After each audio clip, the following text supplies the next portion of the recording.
ಆದ್ಯ ವಿದ್ಯಾಧರೈರ್ವಂದ್ಯಾ ವಿದ್ಯೋತಿತಜಗತ್ರಯಾ ಅನವದ್ಯಂ ವಚೋ ಹೃದ್ಯಂ ಶ್ರೀವಿದ್ಯಾನಃ ಪ್ರಯಚ್ಛತು. ಆದ್ಯಶಂಕರಸಂವಂದ್ಯಾ ಹೃದ್ಯಾ ಸದ್ಯಃ ಫಲೋದಯಾ ವಿದ್ಯಾ ವಿದ್ಯೋತಮಾನಾದ್ಯಾ ಶ್ರೀವಿದ್ಯಾ ಪಾತು ಮಾಂ ಸದಾ. ವಸುದೇವಸುತಂ ದೇವಂ ಕಂಸಚಾಣೂರಮರ್ದನಂ ದೇವಕೀ ಪರಮಾನಂದಂ ಕೃಷ್ಣಂ ವಂದೇ ಜಗದ್ಗುರುಂ. ಶ್ರುತಿಸ್ಮೃತಿಪುರಾಣಾನಾಂ ಆಲಯಂ ಕರುಣಾಲಯಂ ನಮಾಮಿ ಭಗವತ್ಪಾದಂ ಶಂಕರಂ ಲೋಕಶಂಕರಂ. ಶ್ರೀಮಚ್ಛಂಕರಶಿಷ್ಯವರ್ಯಸುರರಾಡಾಚಾರ್ಯವಂಶಾವಲೌ ವಿದ್ಯಾನಂದಯತಿ ಪ್ರವರ್ತಿತಮಿದಂ ಪೀಠಂ ಪವಿತ್ರಂ ಶುಭಂ. ಸನ್ಮಾರ್ಗೇ ಸುಜನಾನ್ ಗುರೂಕ್ತಿ ಭಜಕಾನ್ ಸಂಪ್ರೇರಯತ್ ಸರ್ವದಾ. ಭಕ್ತಾಶೋಕಪದೇ ಚಕಾಸ್ತಿ ನಿತರಾಂ ಗೋಕರ್ಣ ಸನ್ಮಂಡಲೇ.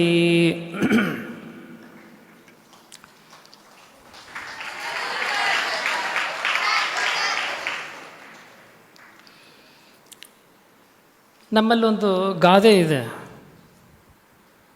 ರವಿ ಕಾಣದೇ ಇದ್ದಿದ್ದನ್ನು ಕವಿ ಕಾಣ್ತಾನೆ ಅಂಥೇಳಿ. ಅದು ವಾಸ್ತವನೂ ಹೌದು. ಸೂರ್ಯ ಎಲ್ಲ ಕಡೆ ತಿರ್ಕೊಂಡು ನೋಡಿದರೂ ಸಹ ಅವನು ನೇರ ದೃಷ್ಟಿಯಿಂದ ಇದ್ದಿದ್ದನ್ನು ತೋರಿಸ್ಕೊಡ್ತಾನೆ ಅಷ್ಟೇ. ಆದರೆ ಕವಿ ಒಂದು ಸಣ್ಣ ಸಣ್ಣ ವಿಷಯವನ್ನು ವರ್ಣನೆ ಮಾಡಿ ಅದರಲ್ಲಿ ಅಪಾರ ಅರ್ಥಗಳನ್ನು ತುಂಬ್ತಾನಂತೆ.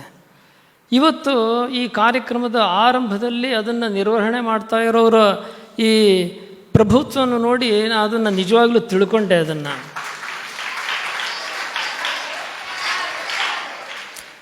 ಕವಿಗಳಿಗೆ ಹಾಗೆ ಕಾಣೋದದು ನೋಡಿ. ಶಂಕರ ಭಗವತ್ಪಾದರಂಥ ಜಗದ್ಗುರುಗಳನ್ನು ವರ್ಣನೆ ಮಾಡಲಿಕ್ಕೆ ಹೊರಟ ಕವಿನೂ ಸಹ ಹೀಗೆಯೇ.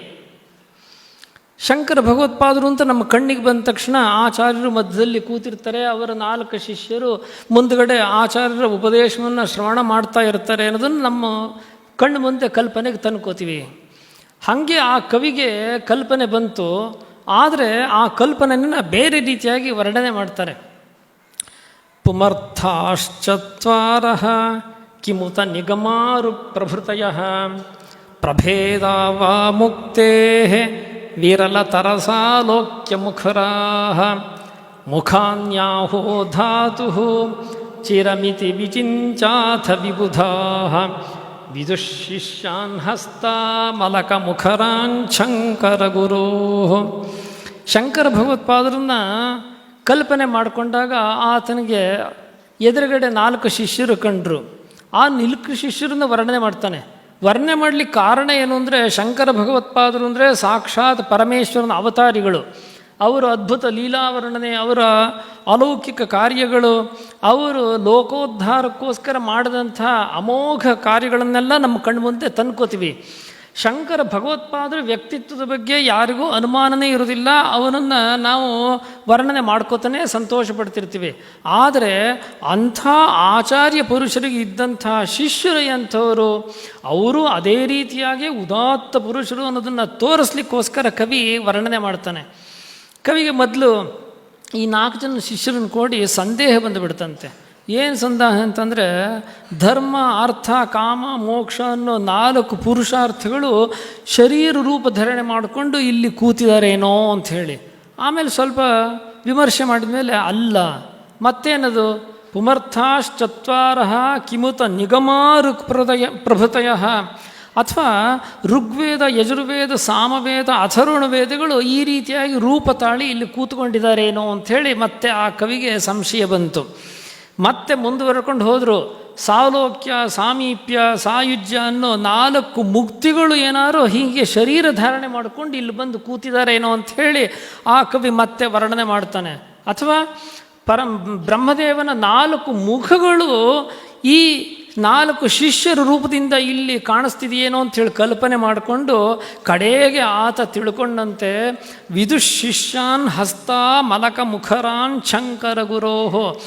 ಇದೆಲ್ಲ ಅಲ್ಲ, ಈ 4 ಜನರು ಶಂಕರ ಭಗವತ್ಪಾದರ ಸುರೇಶ್ವರಾಚಾರ್ಯ, ಹಸ್ತಾಮಲಕಾಚಾರ್ಯ, ತೋಟಕಾಚಾರ್ಯ, ಪದ್ಮಪಾದಾಚಾರ್ಯ ಅನ್ನೋ 4 ಶಿಷ್ಯರು ಅಂಥೇಳಿ ತಿಳ್ಕೊಂಡಂತೆ. ಹೀಗೆ ಕಲ್ಪಿ ವರ್ಣನೆ ಮಾಡಿ ಆಚಾರ್ಯ ಶಂಕರ ಭಗವತ್ಪಾದರನ್ನು ಸ್ತೋತ್ರ ಮಾಡ್ತಾನೆ, ಶಿಷ್ಯರನ್ನು ವರ್ಣನೆ ಮಾಡ್ತಾನೆ.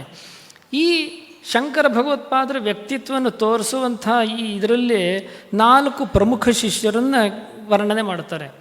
ಈ 4 ಶಿಷ್ಯರು ಎಂಥವರು ಅಂತಂದರೆ ಕೇವಲ ಪಾಂಡಿತ್ಯ ಪೂರ್ಣರಾದವರು, ಆಚಾರ್ಯ ಶಂಕರ ಭಗವತ್ಪಾದ ಸೇವೆ ಮಾಡಿದವರು ಮಾತ್ರ ಅಲ್ಲ, ಅವರು ಒಂದೊಂದು ತತ್ವ ಸಂದೇಶವನ್ನು ಜಗತ್ತಿಗೆ ಸಾರದಂಥವರು.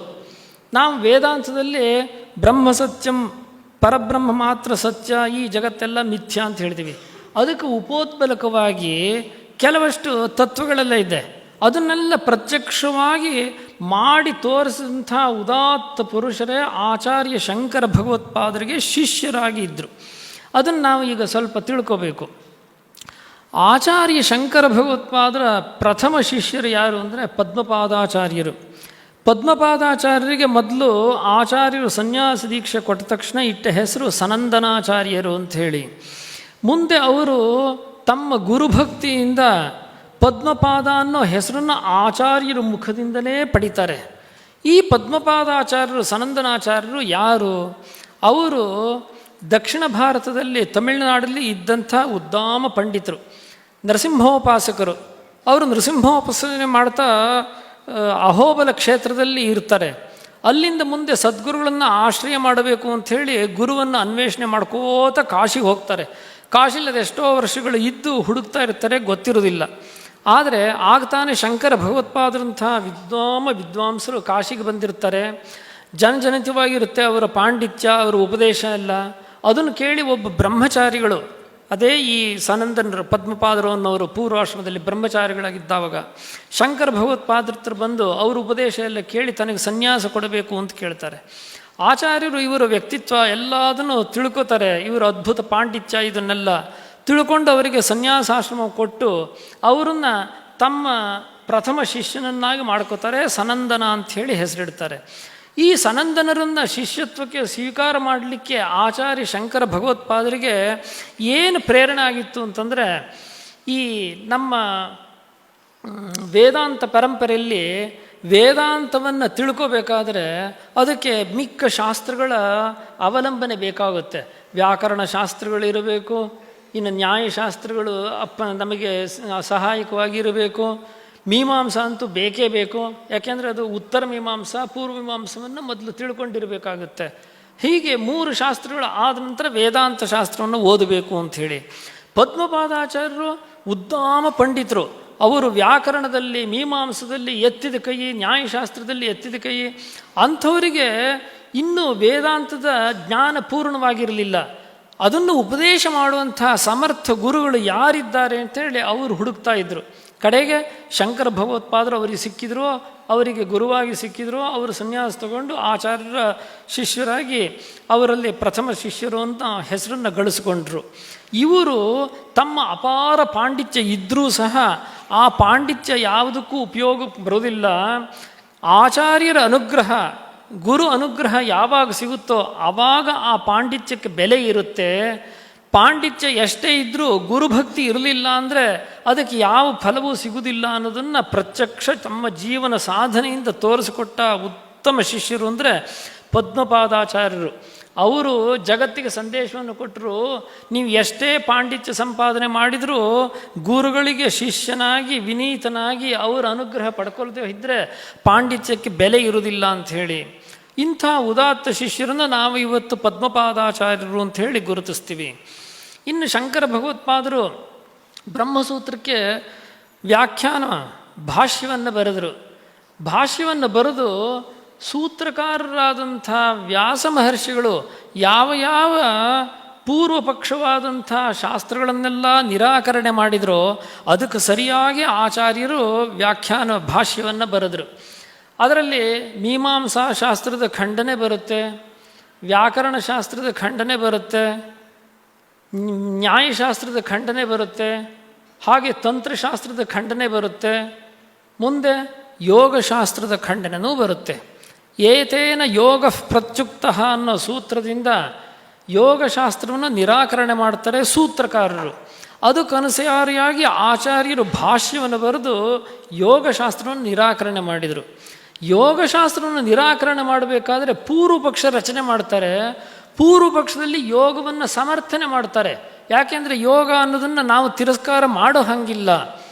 ವೇದದಲ್ಲೇ ಶ್ರೋತವ್ಯೋ ಮಂತವ್ಯೋ ನಿಧಿಧ್ಯಾಸಿತವ್ಯ ಅಂತ ಹೇಳಿ ಶ್ರವಣ ಮಾಡಬೇಕು, ಮನನ ಮಾಡಬೇಕು, ನಿಧಿಧ್ಯಾಸನ ಮಾಡಬೇಕು ಅನ್ನೋ ಕರ್ತವ್ಯವನ್ನು ಬೋಧನೆ ಮಾಡೋದ್ರ ಮೂಲಕ ಯೋಗ ನಮಗೆ ಅವಶ್ಯಕ ಅನ್ನೋದನ್ನು ಉಪನಿಷತ್ತೇ ತಿಳಿಸುತ್ತಲ್ಲ ಅಂಥೇಳಿ. ಅಷ್ಟು ತಿಳಿಸಿದರೂ ಸಹ ಮೋಕ್ಷಕ್ಕೆ ಅವರು ವೇದೋಕ್ತ ಮಾರ್ಗವನ್ನು ಅವಲಂಬನೆ ಮಾಡದೆ ಪ್ರತ್ಯೇಕವಾಗಿಯೇ ತಮ್ಮ ಒಂದು ಸಿದ್ಧಾಂತವನ್ನು ತೋರಿಸಿದ್ರಿಂದ ಏತೇನ ಯೋಗ ಪ್ರತ್ಯುಕ್ತ ಯೋಗವು ಕೂಡ ನಿರಾಕರಿತವಾಗಿದೆ ಅಂಥೇಳಿ ಸೂತ್ರಕಾರರು ಹೇಳಿದ್ದನ್ನೇ ಸಮರ್ಥನೆ ಮಾಡಿ ಆಚಾರ್ಯರು ಭಾಷೆಯಲ್ಲಿ ಯೋಗವನ್ನು ನಿರಾಕರಣೆ ಮಾಡಿದರು. ಕಾರಣ ಏನು ಅಂದರೆ ವೇದೋಕ್ತವಾದ ಮೋಕ್ಷ ಅದರಿಂದ ಪ್ರಾಪ್ತಿಯಾಗುವುದಿಲ್ಲ. ವೇದವನ್ನು ಬಿಟ್ಟು, ವೇದ ಪ್ರಾಮಾಣ್ಯವನ್ನು ಬಿಟ್ಟು ಇವರು ಬೇರೆ ಹೇಳೋದ್ರಿಂದ ಯೋಗವು ಕೂಡ ನಮಗೆ ಸ್ವೀಕಾರಾರ್ಹವಲ್ಲ ಅಂಥೇಳಿ. ಅಂದಮೇಲೆ ಎಷ್ಟೇ ದೊಡ್ಡ ಯೋಗಿಯಾಗಿದ್ದರೂ ಸಹ ವೇದಾಂತ ಜ್ಞಾನವನ್ನು ಹೊಂದಬೇಕು ಅಂತಂದರೆ ಅದು ಯೋಗದಿಂದ ಸಾಧ್ಯ ಅಲ್ಲ, ಅದು ಈ ಮಾರ್ಗದಿಂದ, ಜ್ಞಾನ ಮಾರ್ಗದಿಂದ ಮಾತ್ರ ಸಾಧ್ಯ ಅನ್ನೋದನ್ನು ತೋರಿಸ್ಕೊಡ್ಬೇಕಿತ್ತು. ಹಸ್ತಾಮಲಕಾಚಾರ್ಯರು ಅಂಥ ಒಂದು ತತ್ವವನ್ನು ತೋರಿಸಿಕೊಟ್ಟಂಥ ಮಹಾಪುರುಷರು. ಅವ್ರ ಹಿಂದೆ ಯೋಗಿಗಳಾಗಿದ್ದರು. ಕಾರಣಾಂತರದಿಂದ ಒಂದು ಬಾಲಕನ ಶರೀರದೊಳಗೆ ಪ್ರವೇಶ ಮಾಡಬೇಕಾಯಿತು. ಪ್ರವೇಶ ಮಾಡಿದ ಮೇಲೆ ಆತ ಈ ಶರೀರದಲ್ಲಿ ಇದ್ದುಕೊಂಡು ಸಹ ಅವನು ಜಡನಂತೆ, ಏನೂ ಗೊತ್ತಿಲ್ಲದೆ ಇದ್ದವನಂತೆ ಆಚರಣೆ ಮಾಡ್ತಿದ್ರು. ಯಾಕೆಂದರೆ ಯಾವಾಗಲೂ ಅವರು ಯೋಗ ಸಾಧನೆಯಿಂದ ಮನಸ್ಸನ್ನು ಏಕಾಗ್ರವಾಗಿ ಇಟ್ಟುಕೊಂಡಿರ್ತಿದ್ರು. ಬಾಹ್ಯ ಪ್ರಪಂಚದ್ದು ಅರಿವೇ ಅವರಿಗೆ ಇರ್ತಿರಲಿಲ್ಲ. ಶಂಕರ ಭಗವತ್ಪಾದರ ದರ್ಶನ ಆದಮೇಲೆ ಆ ಕ್ಷಣದಿಂದ ಅವರಿಗೆ ಶಂಕರ ಭಗವತ್ಪಾದರಲ್ಲಿ ಅನುರಾಗ ಉಂಟಾಗುತ್ತೆ. ಇವರು ಯೋಗ್ಯತೆಯನ್ನು ತಿಳ್ಕೊಂಡು ಅವರು ಶಂಕರ ಭಗವತ್ಪಾದರು ಈ ಹುಡುಗ ನಿಮಗೆ ಮನೆತನಕ್ಕೆ ಸೂಕ್ತ ಆಗೋದಿಲ್ಲ, ಅವನನ್ನು ನಮಗೆ ಕೊಡಿ ಅಂತ ಹೇಳಿ ಕರ್ಕೊಂಡು ಬಂದು ಸನ್ಯಾಸ ದೀಕ್ಷೆ ಕೊಟ್ಟು ವೇದಾಂತ ತತ್ವವನ್ನು ಹಸ್ತದಲ್ಲಿ, ಕೈಯಲ್ಲಿ ನೆಲ್ಲಿಕಾಯಿ ಹಿಡ್ಕೊಂಡಂಗೆ ಸ್ಫುಟವಾಗಿ ಹೇಳಿದ್ನಲ್ಲ ಅನ್ನೋದಕ್ಕೋಸ್ಕರ ಹಸ್ತಾಮಲಕ ಅಂಥೇಳಿ ಕರೀತಾರೆ. ಅವರೇ ಹಸ್ತಾಮಲಕಾಚಾರ್ಯರು ಅಂತ ಹೇಳಿ ಪ್ರಸಿದ್ಧರಾದರು. ಅವರು ಯೋಗ ಮಾರ್ಗದಿಂದ ಸಿದ್ಧಿಯನ್ನು ಹೊಂದಲಿಕ್ಕೆ ಆಗೋದಿಲ್ಲ, ಯೋಗ ಮಾರ್ಗ ಉಪಯೋಗಕ್ಕೆ ಬರುವುದಿಲ್ಲ, ಜ್ಞಾನ ಮಾರ್ಗವೇ ಶ್ರೇಷ್ಠ ಅನ್ನೋದನ್ನು ಪ್ರತಿಪಾದನೆ ಮಾಡೋದಕ್ಕೋಸ್ಕರ ಜ್ಞಾನಿಗಳಾದಂಥ ಶಂಕರ ಭಗವತ್ಪಾದರ ಶಿಷ್ಯರಾಗಿ ಆ ಯೋಗ ಮಾರ್ಗವನ್ನು ಬಿಟ್ಟು ಇಲ್ಲಿಗೆ ಬಂದರು.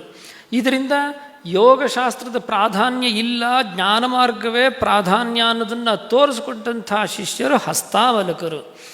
ಇನ್ನು ಎಲ್ಲರಿಗೂ ವಿದ್ಯೆ ಬೇಕು ಅನ್ನೋದು ಅಭಿಲಾಷೆ ಇರುತ್ತೆ. ಆದರೆ ಆ ವಿದ್ಯೆಯಲ್ಲಿ ಪಾಂಡಿತ್ಯ ಎಲ್ಲರಿಗೂ ಸುಲಭಕ್ಕೆ ಸಿಗುವುದಿಲ್ಲ, ಕೆಲವರಿಗಂತೂ ಸಿಗುವುದೂ ಇಲ್ಲ. ವಿದ್ಯೆಯನ್ನು ಕಲೀಲಿಕ್ಕೆ 3 ಮಾರ್ಗಗಳನ್ನು ಹೇಳಿದ್ದಾರೆ. ಗುರು ಶುಶ್ರೂಷಯ ವಿದ್ಯಾ ಪುಷ್ಕಲೇನ ಧನೇನವ ಅಥವಾ ವಿದ್ಯೆಯ ವಿದ್ಯಾ ಚತುರ್ಥಿ ನೋಪಲಭ್ಯತೆ.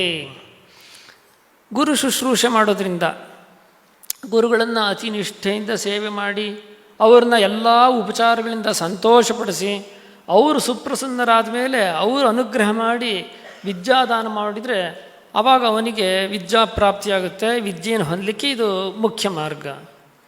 ಎರಡನೇದು ಪುಷ್ಕಲೇನ ಧನೇನವ. ಅದೆಲ್ಲ ಮಾಡಲಿಕ್ಕಾಗೋದಿಲ್ಲ, ತನ್ನ ಹತ್ರ ಅಪಾರ ಸಂಪತ್ತಿದೆ ಅಂತಂದರೆ ಗುರುಗಳಿಗೆ ಯಾವ್ದಾದ್ರು ಅವಶ್ಯಕತೆ ಇದ್ದರೆ ಅದಕ್ಕೋಸ್ಕರ ದ್ರವ್ಯ ಸಮರ್ಪಣೆ ಎಲ್ಲ ಮಾಡಿ ಅವರನ್ನು ಸಂತೋಷಪಡಿಸಿ ಅವರಿಂದ ವಿದ್ಯೆಯನ್ನು ಕಲಿದು ಎರಡನೇ ಮಾರ್ಗ. ಈ ಎರಡೂ ಆಗಲಿಲ್ಲ ಅಂದರೆ ವಿದ್ಯೆಯ ವಿದ್ಯಾ, ತನ್ನಲ್ಲಿ ಯಾವುದಾದ್ರೂ ಒಂದು ವಿದ್ಯೆ ಇದ್ದರೆ ಅದನ್ನು ಗುರುಗಳಿಗೆ ಸಮರ್ಪಣೆ ಮಾಡಿ ಗುರುಗಳಿಂದ ತನಗೆ ಬೇಕಾದ ವಿದ್ಯೆಯನ್ನು ಕಲಿಯೋದು ಇನ್ನೊಂದು ವಿಧಾನ. ಇದು ಬಿಟ್ಟರೆ ಚತುರ್ಥಿ ನೋಪಲಭ್ಯತೆ, ಈ 3 ಹೊರತಾಗಿ ಬೇರೆ 4ನೇ ಉಪಾಯ ಯಾವುದೂ ಇಲ್ಲ ಅಂಥೇಳಿ ಹೇಳಿದರು. ಈಗ ಗುರು ಶುಶ್ರೂಷೆಯ ವಿದ್ಯಾ ಹೋಯಿತು, ವಿದ್ಯೆಯ ವಿದ್ಯಾ ಅನ್ನೋದು ಇಲ್ಲವೇ ಇಲ್ಲ. ಪುಷ್ಕಲೇನ ಧನೇನವ, ಡೊನೇಷನ್ ಕೊಟ್ಟು ಅದು ಕಲಿಯೋದು, ಇಲ್ಲಿ ಕಲಿಯೋದು, ಆ ಶಾಲೆಗೆ ಸೇರಿಸ್ಬೇಕು, ಈ ಶಾಲೆಗೆ ಸೇರಿಸ್ಬೇಕು ಅಂತ ಇದು ಮಾತ್ರ ನಡೀತಾ ಇದೆ.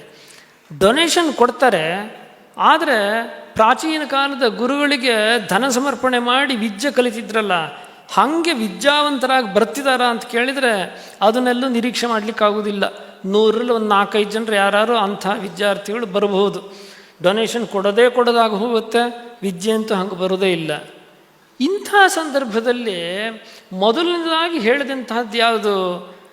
ಗುರು ಶುಶ್ರೂಷೆಯ ವಿದ್ಯಾ, ಗುರು ಶುಶ್ರೂಷೆ ಮಾಡಿ ವಿದ್ಯೆಯನ್ನು ಕಲಿಬೇಕು ಅಂಥೇಳಿ ಅದನ್ನು ಸಾಧನೆ ಮಾಡಿ ತೋರಿಸಿದವರು ಯಾರು? ಅದು ಒಬ್ಬರು ಮಹಾನ್ ಶಿಷ್ಯರು. ಆಚಾರ್ಯ ಶಿಷ್ಯರಲ್ಲಿ ಎಷ್ಟೋ ಜನ ಗೃಹಸ್ಥ ಶಿಷ್ಯರಿದ್ದರು, ಇನ್ನು ಬ್ರಹ್ಮಚಾರಿಗಳು ಇದ್ದರು. ಅಂಥ ಬ್ರಹ್ಮಚಾರಿ ಶಿಷ್ಯರಲ್ಲಿ ಒಬ್ಬರು ಗಿರಿ ಅಂಥೇಳಿ, ಅವ್ರನ್ನ ಕೆಲವು ಕಡೆ ಆನಂದಗಿರಿ ಅಂತಲೂ ಕರೀತಾರೆ. ಅವ್ರಿಗೆ ಗಿರಿ ಅಂತ ಯಾಕೆ ಹೆಸರು ಬಂತು ಅಂದರೆ ಅವ್ರ ಹೆಸರು ಬೇರೆ ಏನೋ ಇರಬಹುದು, ಆದರೆ ಕೆಲಸದಲ್ಲಾಗಲಿ ಬೇರೆ ಯಾವುದೇ ಚಟುವಟಿಕೆಯಲ್ಲಾಗಲಿ ಅವರು ಗಿರಿ, ಪರ್ವತ ಅಂದರೆ ಹೆಂಗೆ ಅಚಲವಾಗಿ ಒಂದು ಕಡೆ ಇರುತ್ತೋ ಹಾಗೆ ಇವರು ಸ್ವಭಾವದಿಂದ ಜಡರು ಅನ್ನೋದಕ್ಕೋಸ್ಕರ ಗಿರಿ ಅಂಥೇಳಿ ಕರಿತಾ ಇದ್ದರು.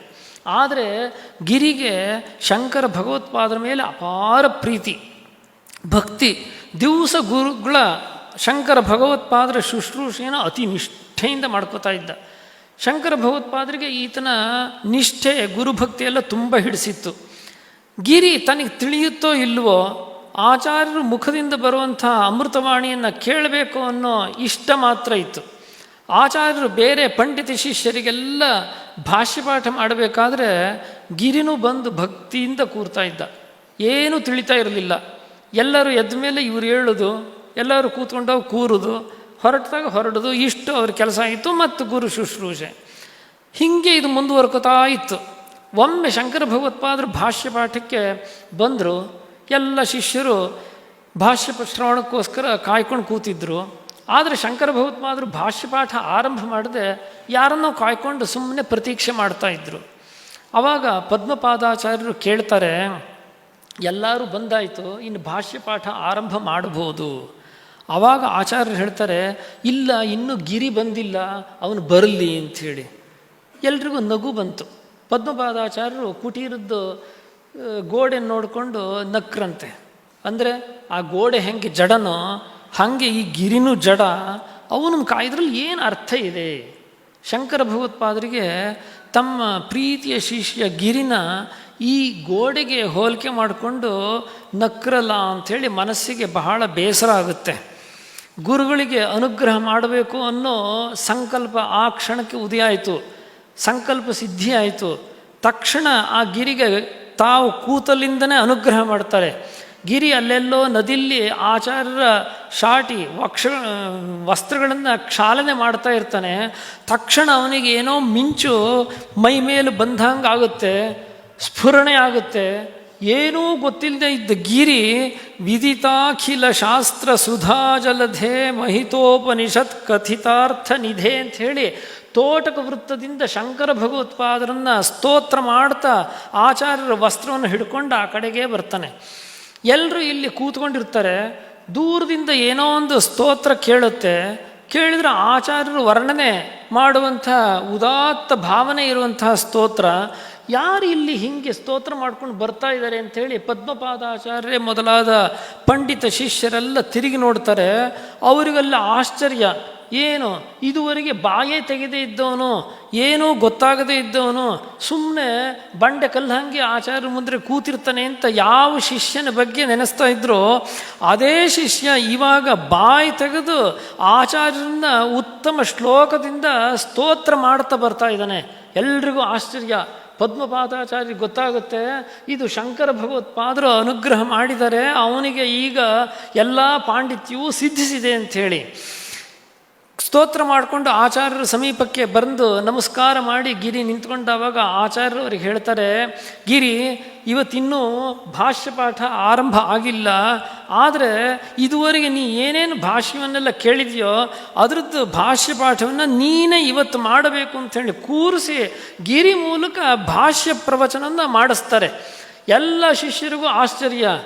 ನಮಗೆ ಆಚಾರ್ಯರ ಮುಖದಿಂದ ಕೇಳಿದ ಭಾಷೆ ಎಲ್ಲ ಅಷ್ಟಾಗಿ ಈಗ ಇನ್ನೂ ಗ್ರಹಣ ಆಗದೆ ಹೋದರೂ ಸಹ ಏನು ಗೊತ್ತಿಲ್ಲ ಅಂತ ತಿಳ್ಕೊಂಡಿರೋ ಗಿರಿ ಇಷ್ಟು ಉತ್ತಮ ರೀತಿಯಿಂದ ಪ್ರವಚನ ಮಾಡ್ತಾ ಇದ್ದಾನಲ್ಲ ಅಂಥೇಳಿ ಮುಂದೆ ಆಚಾರ್ಯರು ಆ ಗಿರಿಗೆ ಸನ್ಯಾಸಾಶ್ರಮವನ್ನು ಕೊಟ್ಟು ತೋಟಕ ವೃತ್ತದಿಂದ ಮೊದಲನೇದಾಗಿ ಸ್ತೋತ್ರ ಮಾಡಿಕೊಂಡು ಬಂದಿದ್ದರಿಂದ ತೋಟಕಾಚಾರ್ಯ ಅಂತಲೇ ಬಿರುಕು ಕೊಟ್ಟು ಯೋಗ ಪಟ್ಟವನ್ನು ಕೊಟ್ಟು ಸನ್ಯಾಸ ದೀಕ್ಷೆಯನ್ನು ಕೊಡ್ತಾರೆ.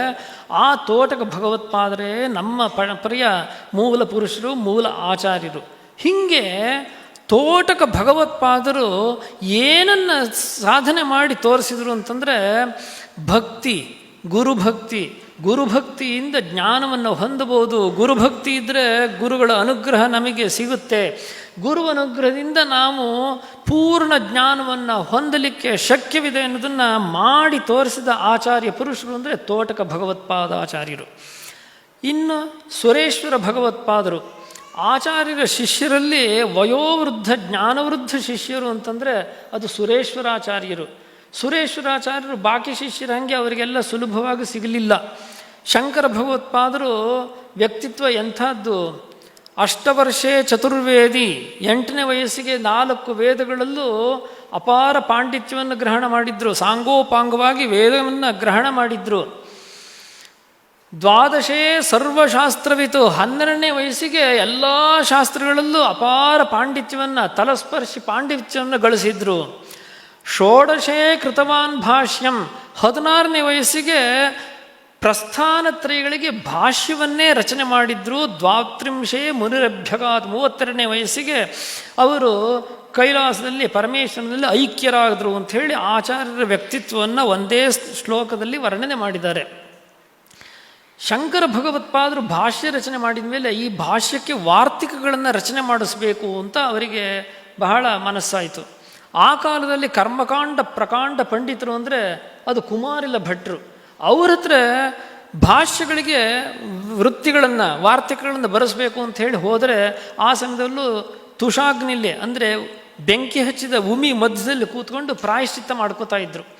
ಆಚಾರ್ಯರನ್ನು ಕಂಡು ಅವ್ರ ಭಾಷ್ಯದ ಅಧ್ಯಾಸ ಭಾಷ್ಯವನ್ನು ನೋಡಿ ಅವ್ರು ಹೇಳ್ತಾರೆ, ಈ ಭಾಷ್ಯದ ಅಧ್ಯಾಸ ಭಾಷ್ಯಕ್ಕೆ 2000 ಶ್ಲೋಕಗಳಿಂದ ವಾರ್ತೆಗಳನ್ನು ರಚನೆ ಮಾಡ್ಬೋದು.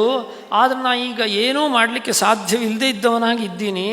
ಆದರೆ ನೀವು ನಿರಾಶರಾಗಬೇಡಿ, ನನ್ನಂತೆ ಪಾಂಡಿತ್ಯ ಇರುವಂತಹ ನನ್ನ ಶಿಷ್ಯ ಮಂಡನ ಮಿಶ್ರ ಅಂಥೇಳಿ ಮಾಹಿಷ್ಮತಿಯಲ್ಲಿ ಇದ್ದಾನೆ. ನೀವು ಅಲ್ಲಿಗೆ ಹೋಗಿ, ಅವ ಮಹಾಕರ್ಮಠ, ಅವ್ರ ಹತ್ರ ನೀವು ವಾಗ್ವಾದವನ್ನು ಮಾಡಿ ಚರ್ಚೆಯಲ್ಲಿ ನೀವು ನಿಮ್ಮ ಸಿದ್ಧಾಂತವನ್ನೇ ಎತ್ತಿ ಹಿಡಿದ್ರೆ ಅವರು ಸೋಲೊಪ್ಕೋತಾರೆ, ನಿಮ್ಮ ಶಿಷ್ಯರಾಗ್ತಾರೆ. ಅವ್ರ ಮುಖಾಂತರ ನೀವು ವಾರ್ತೆಗಳನ್ನು ಮಾಡಿಸಿ. ಆಚಾರ್ಯರಿಗೆ ಇವ್ರ ಹತ್ರ ಮಾಡಿಸ್ಲಿಕ್ಕಾಗಲಿಲ್ವಲ್ಲ ಅನ್ನೋ ಕರೆ ಇರುತ್ತೆ. ಆದರೆ ಅವರು ಸರಿಯಾದ ದಾರಿ ತೋರಿಸಿದಲ್ಲ ಅಂಥೇಳಿ ಮಾಹಿಷ್ಮತಿಗೆ ಹೋಗ್ತಾರೆ. ಅವರು ಮಹಾಕರ್ಮಠರು. ಆಗಿನ ಕಾಲದಲ್ಲಿ ಕರ್ಮವೇ ಪ್ರಾಶಸ್ತ್ಯ ಅಂಥೇಳಿ ವಾದ ಮಾಡ್ತಾ ಇದ್ದವರು. ಸನ್ಯಾಸ ಅಂದರೆ ಈ ಕರ್ಮವನ್ನು ತ್ಯಾಗ ಮಾಡಿ ಹೋಗಬೇಕಾಗತ್ತೆ. ಹಾಗಾಗಿ ಆ ಸನ್ಯಾಸಾಶ್ರಮನ ಅವ್ರು ಒಪ್ತಾನೆ ಇರಲಿಲ್ಲ. ಸನ್ಯಾಸರನ್ನು ಕಂಡ್ರಂತೂ ಅವರು ಶುದ್ಧ ಸೋಂಬೇರಿಗಳು ಅಂಥೇಳಿ ಮುಖ ಮುರಿತಾ ಇದ್ದರು. ಅಂಥ ಸಮಯದಲ್ಲಿ ಆ ಮಂಡನ ಮಿಶ್ರರನ್ನು ತಮ್ಮ ಶಿಷ್ಯರನ್ನು ಮಾಡ್ಕೋಬೇಕು ಅಂಥೇಳಿ ಆಚಾರ್ಯರು ಹೋಗ್ತಾರೆ. ಎಂಥ ವಿಪರೀತ ಪರಿಸ್ಥಿತಿ ಅಂದರೆ, ಆಚಾರ್ಯರಲ್ಲಿ ಹೋದಾಗ ಮನೆ ಬಾಗಿಲು ಹಾಕಿರುತ್ತೆ.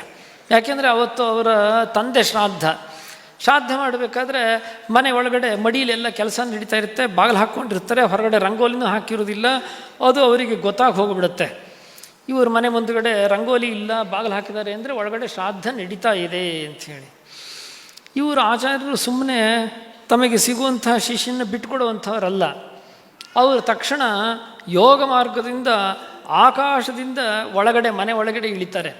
ಆಗ ಮನೆ ಒಳಗಡೆ ಇಳಿಬೇಕಾದ್ರೆ ಏನಾಗಿದೆ ಅಂದರೆ, ಅಲ್ಲಿ ಶ್ರಾದ್ದಕ್ಕೋಸ್ಕರ ಆಹ್ವಾನ ಮಾಡಿದ ಋಷಿಗಳನ್ನೆಲ್ಲ ಪಾದ ಪ್ರಕ್ಷಾಲನೆ ಮಾಡ್ತಾ ಇರ್ತಾರೆ. ಅವ್ರ ಮಧ್ಯದಲ್ಲಿ ಹೋಗಿ ಆಚಾರ್ಯ ನಿಂತ್ಕೋತಾರೆ. ಅವ್ರ ಕಾಲಿಗೆ ನೀರು ಬೀಳುತ್ತೆ. ಆದರೆ ನಾ ತೊಳಿಬೇಕಾಗಿದ್ದ ಪಾದಗಳಲ್ಲಿದೆ, ಇದು ಯಾರದ್ದು ಅಂತ ನೋಡಿದರೆ ಅವ್ರಿಗೆ ಮಹಾ ಸಿಟ್ಟು ಬರುತ್ತೆ. ಶ್ರಾದ್ದ ಕಾಲದಲ್ಲಿ ಸಿಟ್ಕೋಬಾರ್ದು ಬೇರೆ.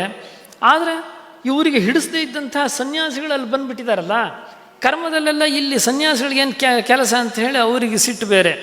ಅಲ್ಲಿ ವಾಗ್ವಾದ ಮಾಡ್ತಾರೆ. ಅವರೆಲ್ಲ ಸಮಾಧಾನ ಮಾಡ್ತಾರೆ, ಹಾಗೆಲ್ಲ ಮಾಡಬಾರ್ದು, ಯತಿಗಳು ಅಂದರೆ ವಿಷ್ಣು ಸ್ವರೂಪ, ಆದ್ದರಿಂದ ಅವರನ್ನು ವಿಷ್ಣು ಸ್ಥಾನದಲ್ಲಿ ಇಟ್ಟು ಪೂಜೆ ಮಾಡಬೇಕು ಅಂಥೇಳಿ. ಕಡೆಗೆ ಒಲ್ಲದ ಮನಸ್ಸಿಂದನೇ ಮಂಡನ ಮಿಶ್ರರು ಅವರಿಗೆ ವಿಷ್ಣು ಸ್ಥಾನದಿಂದ ಪಾದ ಪ್ರಕ್ಷಾಲನೆ ಎಲ್ಲ ಮಾಡಿ ಅಲ್ಲಿ ಒಳಗಡೆ ಭಿಕ್ಷೆಗೆಲ್ಲ ಹಾಕ್ತಾರೆ. ಎಲ್ಲ ಮುಗಿಯುತ್ತೆ.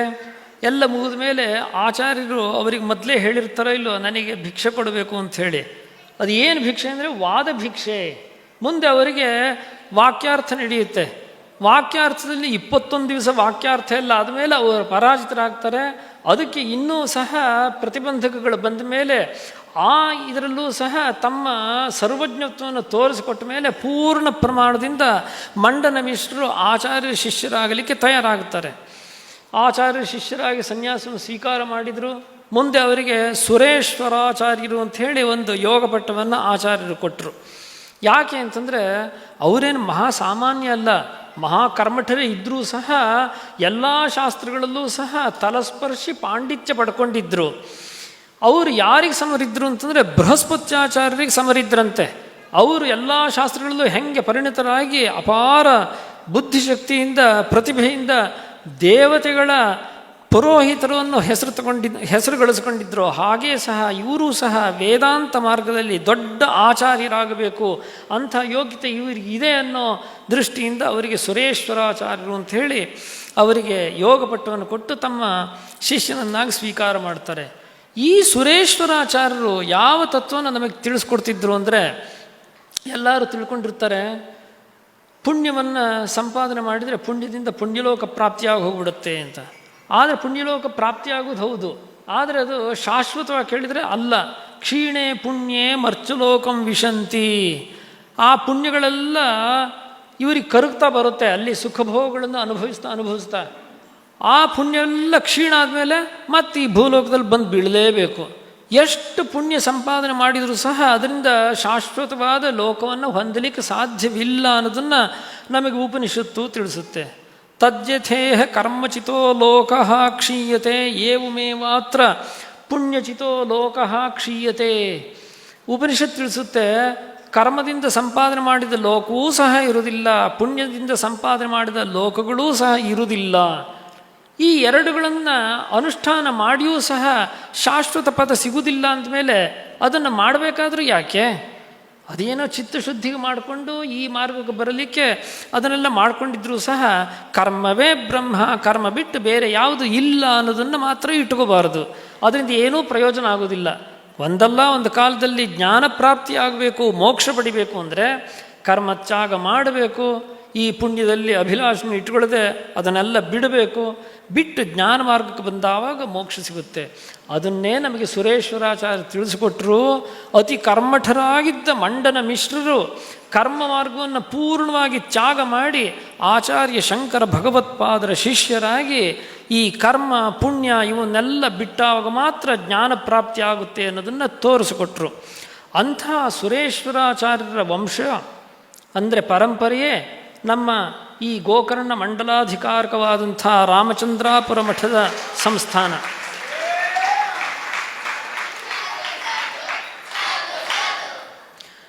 ಸುರೇಶ್ವರ ಭಗವತ್ಪಾದರ ಪರಂಪರೆ ಇಲ್ಲಿಗೆ ಬಂದಿದ್ದೂ ಸಹ ತುಂಬ ವಿಶೇಷವಾಗಿದೆ. ಶಂಕರ ಭಗವತ್ಪಾದರು ಲೋಕಾನುಗ್ರಹಕ್ಕೋಸ್ಕರ ಲೋಕ ಸಂಚಾರವನ್ನು ಮಾಡ್ತಾ ಈ ಗೋಕರ್ಣ ಕ್ಷೇತ್ರಕ್ಕೆ ಬರ್ತಾರೆ. ಗೋಕರ್ಣದಲ್ಲಿ ಮಹಾಬಲೇಶ್ವರನ ಆರಾಧನೆ ಮಾಡಿಕೊಂಡು ಈ ಪ್ರಶಾಂತ ಪರಿಸರದಲ್ಲಿ ಇರಬೇಕು ಅನ್ನೋದು ಅವರಿಗೆ ಸ್ವಲ್ಪ ದಿವಸದ ಬಯಕೆ. ಇಲ್ಲಿ ಬಂದಾವಾಗ ಅವರು ಇಲ್ಲಿ ವಿಶೇಷ ಸನ್ನಿವೇಶವನ್ನು ನೋಡ್ತಾರೆ. ಒಂದು ಹರಿಣವನ್ನು, ಮೃಗವನ್ನು ಒಂದು ಹುಲಿ ಪೋಷಣೆ ಮಾಡ್ತಾ ಇರುತ್ತೆ. ತನಗೆ ನಿತ್ಯಾಹಾರವಾದಂಥ ಹರಿಣವನ್ನು ಅದು ಇಷ್ಟು ಅಕ್ಕರೆಯಿಂದ ಇಲ್ಲಿ ಪೋಷಣೆ ಮಾಡ್ತಿದೆ ಅಂದಮೇಲೆ ಇದು ಅಭಯ ಕ್ಷೇತ್ರವಿರಬೇಕು. ಹರಿಣ ತನಗೆ ಅಪಾಯವನ್ನು ಮಾಡುವಂಥ ಹುಲಿಯಿಂದ ದೂರ ಇರಿದು ಬಿಟ್ಟು ಆ ಹುಲಿ ಜೊತೆಗೆ ಇಷ್ಟು ಸ್ನೇಹದಿಂದ ಇದೆ ಅಂತಂದ ಮೇಲೆ ಇಲ್ಲಿ ಅಭಯ ನಿಶ್ಚಯವಾಗಿ ಇದೆ ಅನ್ನೋದು ಅವರಿಗೆ ಮನಸ್ಸಿಗೆ ಅನಿಸಿ ತೃಪ್ತಿ ಆಗುತ್ತೆ. ಆಚಾರ್ಯರು ಈ ಕ್ಷೇತ್ರದ ಮಹತ್ವವನ್ನು ನೋಡಿಕೊಂಡು ಇಲ್ಲಿ ಧರ್ಮ ಪ್ರಸಾರದ ಪ್ರಧಾನ ಕೇಂದ್ರ ಒಂದು ಇರಬೇಕು ಅನ್ನೋದನ್ನು ಸಂಕಲ್ಪ ಮಾಡ್ತಾರೆ.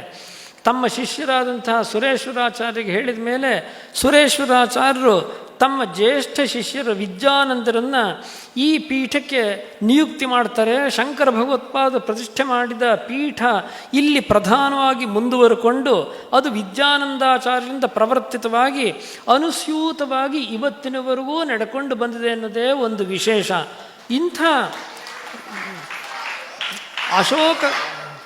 ಇಂಥ ಅಶೋಕ ಸ್ಥಾನದಲ್ಲಿ ಗೋಕರ್ಣ ಮಂಡಲಾಧಿಕಾರಕವಾದಂಥ ಧರ್ಮಪೀಠ ಇವತ್ತು ರಾಮಚಂದ್ರಾಪುರ ಪೀಠ ಮಠ ಅನ್ನೋ ಹೆಸರಿನಿಂದ ಪ್ರಸಿದ್ಧಿಯಾಗಿ ಇಲ್ಲಿ ಸ್ಥಾನ ಊರಿಕೊಂಡಿದೆ.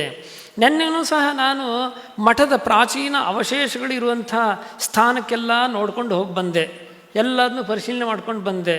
ನನಗೆ ಮೊದಲು ಅನ್ನಿಸ್ತಾ ಇತ್ತು, ಇವರು ಹೊಸನಗರ ಅಂದರೆ ರಾಮಚಂದ್ರಾಪುರ ಮಠದಲ್ಲಿದ್ದಾರೆ, ಮೂಲ ಸ್ಥಾನ ಅಶೋಕಿ ಅಂತ ಹೇಳಿ ಅಲ್ಲಿ ಇನ್ನೂ ಯಾಕೆ ಮಾಡಿಲ್ಲ ಅಂಥೇಳಿ.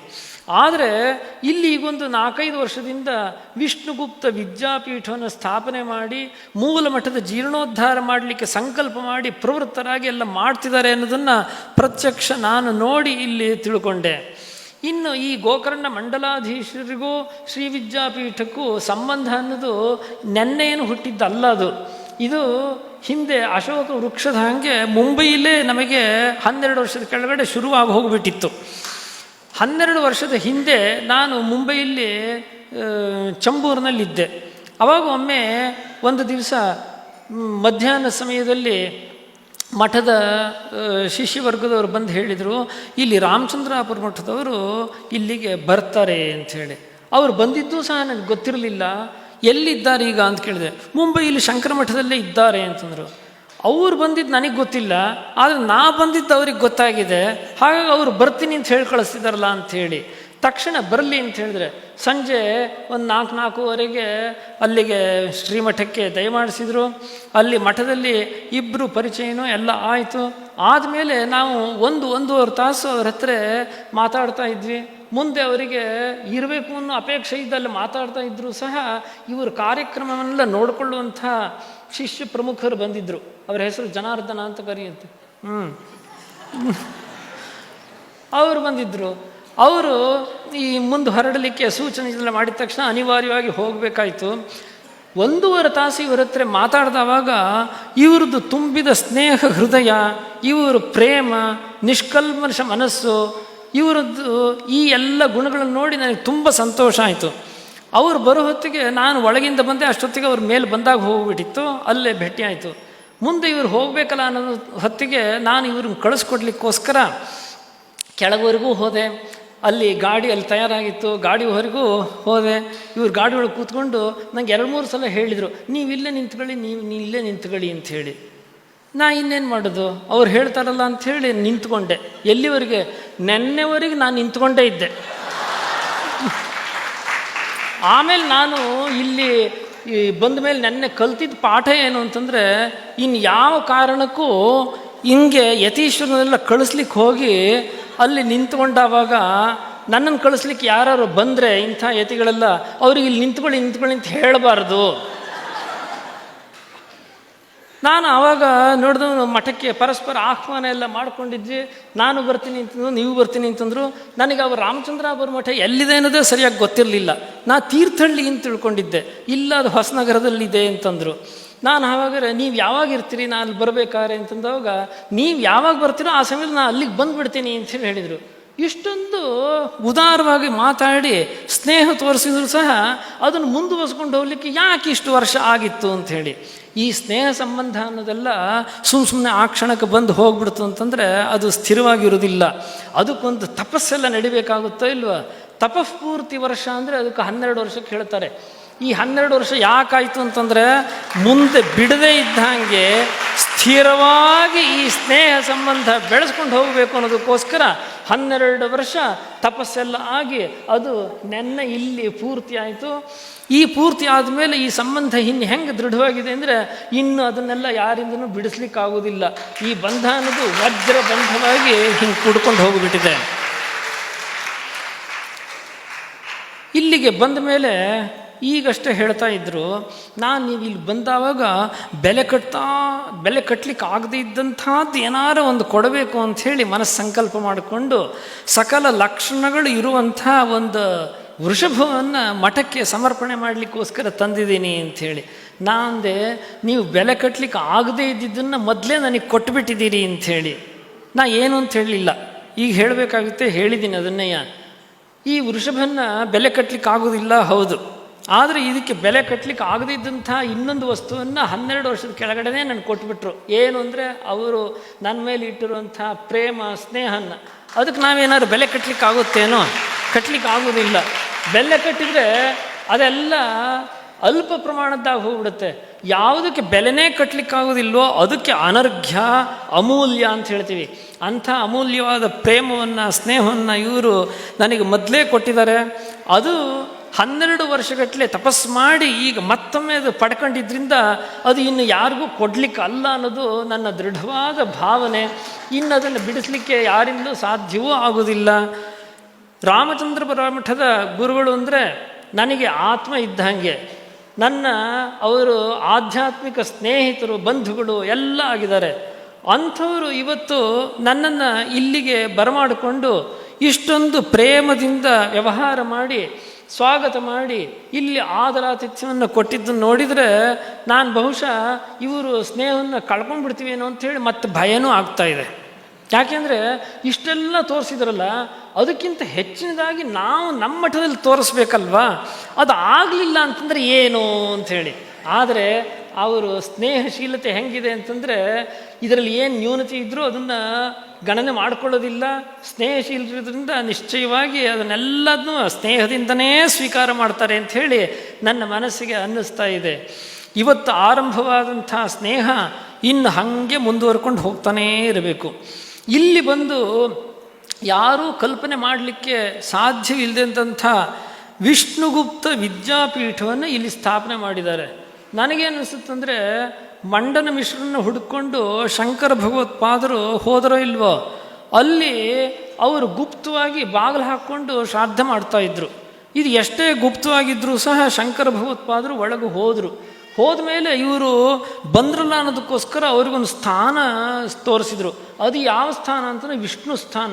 ವಿಷ್ಣು ಸ್ಥಾನದಲ್ಲಿ ಗುಪ್ತವಾಗಿ ಬಂಥ ಶಂಕರ ಭಗವತ್ಪಾದರಿಗೆ ಅಲ್ಲಿ ಆದರಾತಿಥ್ಯ ಮಾಡಿದ್ರಿಂದ ಅದರ ಸೂಚಕವೇನೋ ಅನ್ನೋ ಹಾಗೆ ಇಲ್ಲಿ ವಿಷ್ಣುಗುಪ್ತ ಮಹಾವಿದ್ಯಾಪೀಠದ ಸ್ಥಾಪನೆ ಆಗಿದೆ.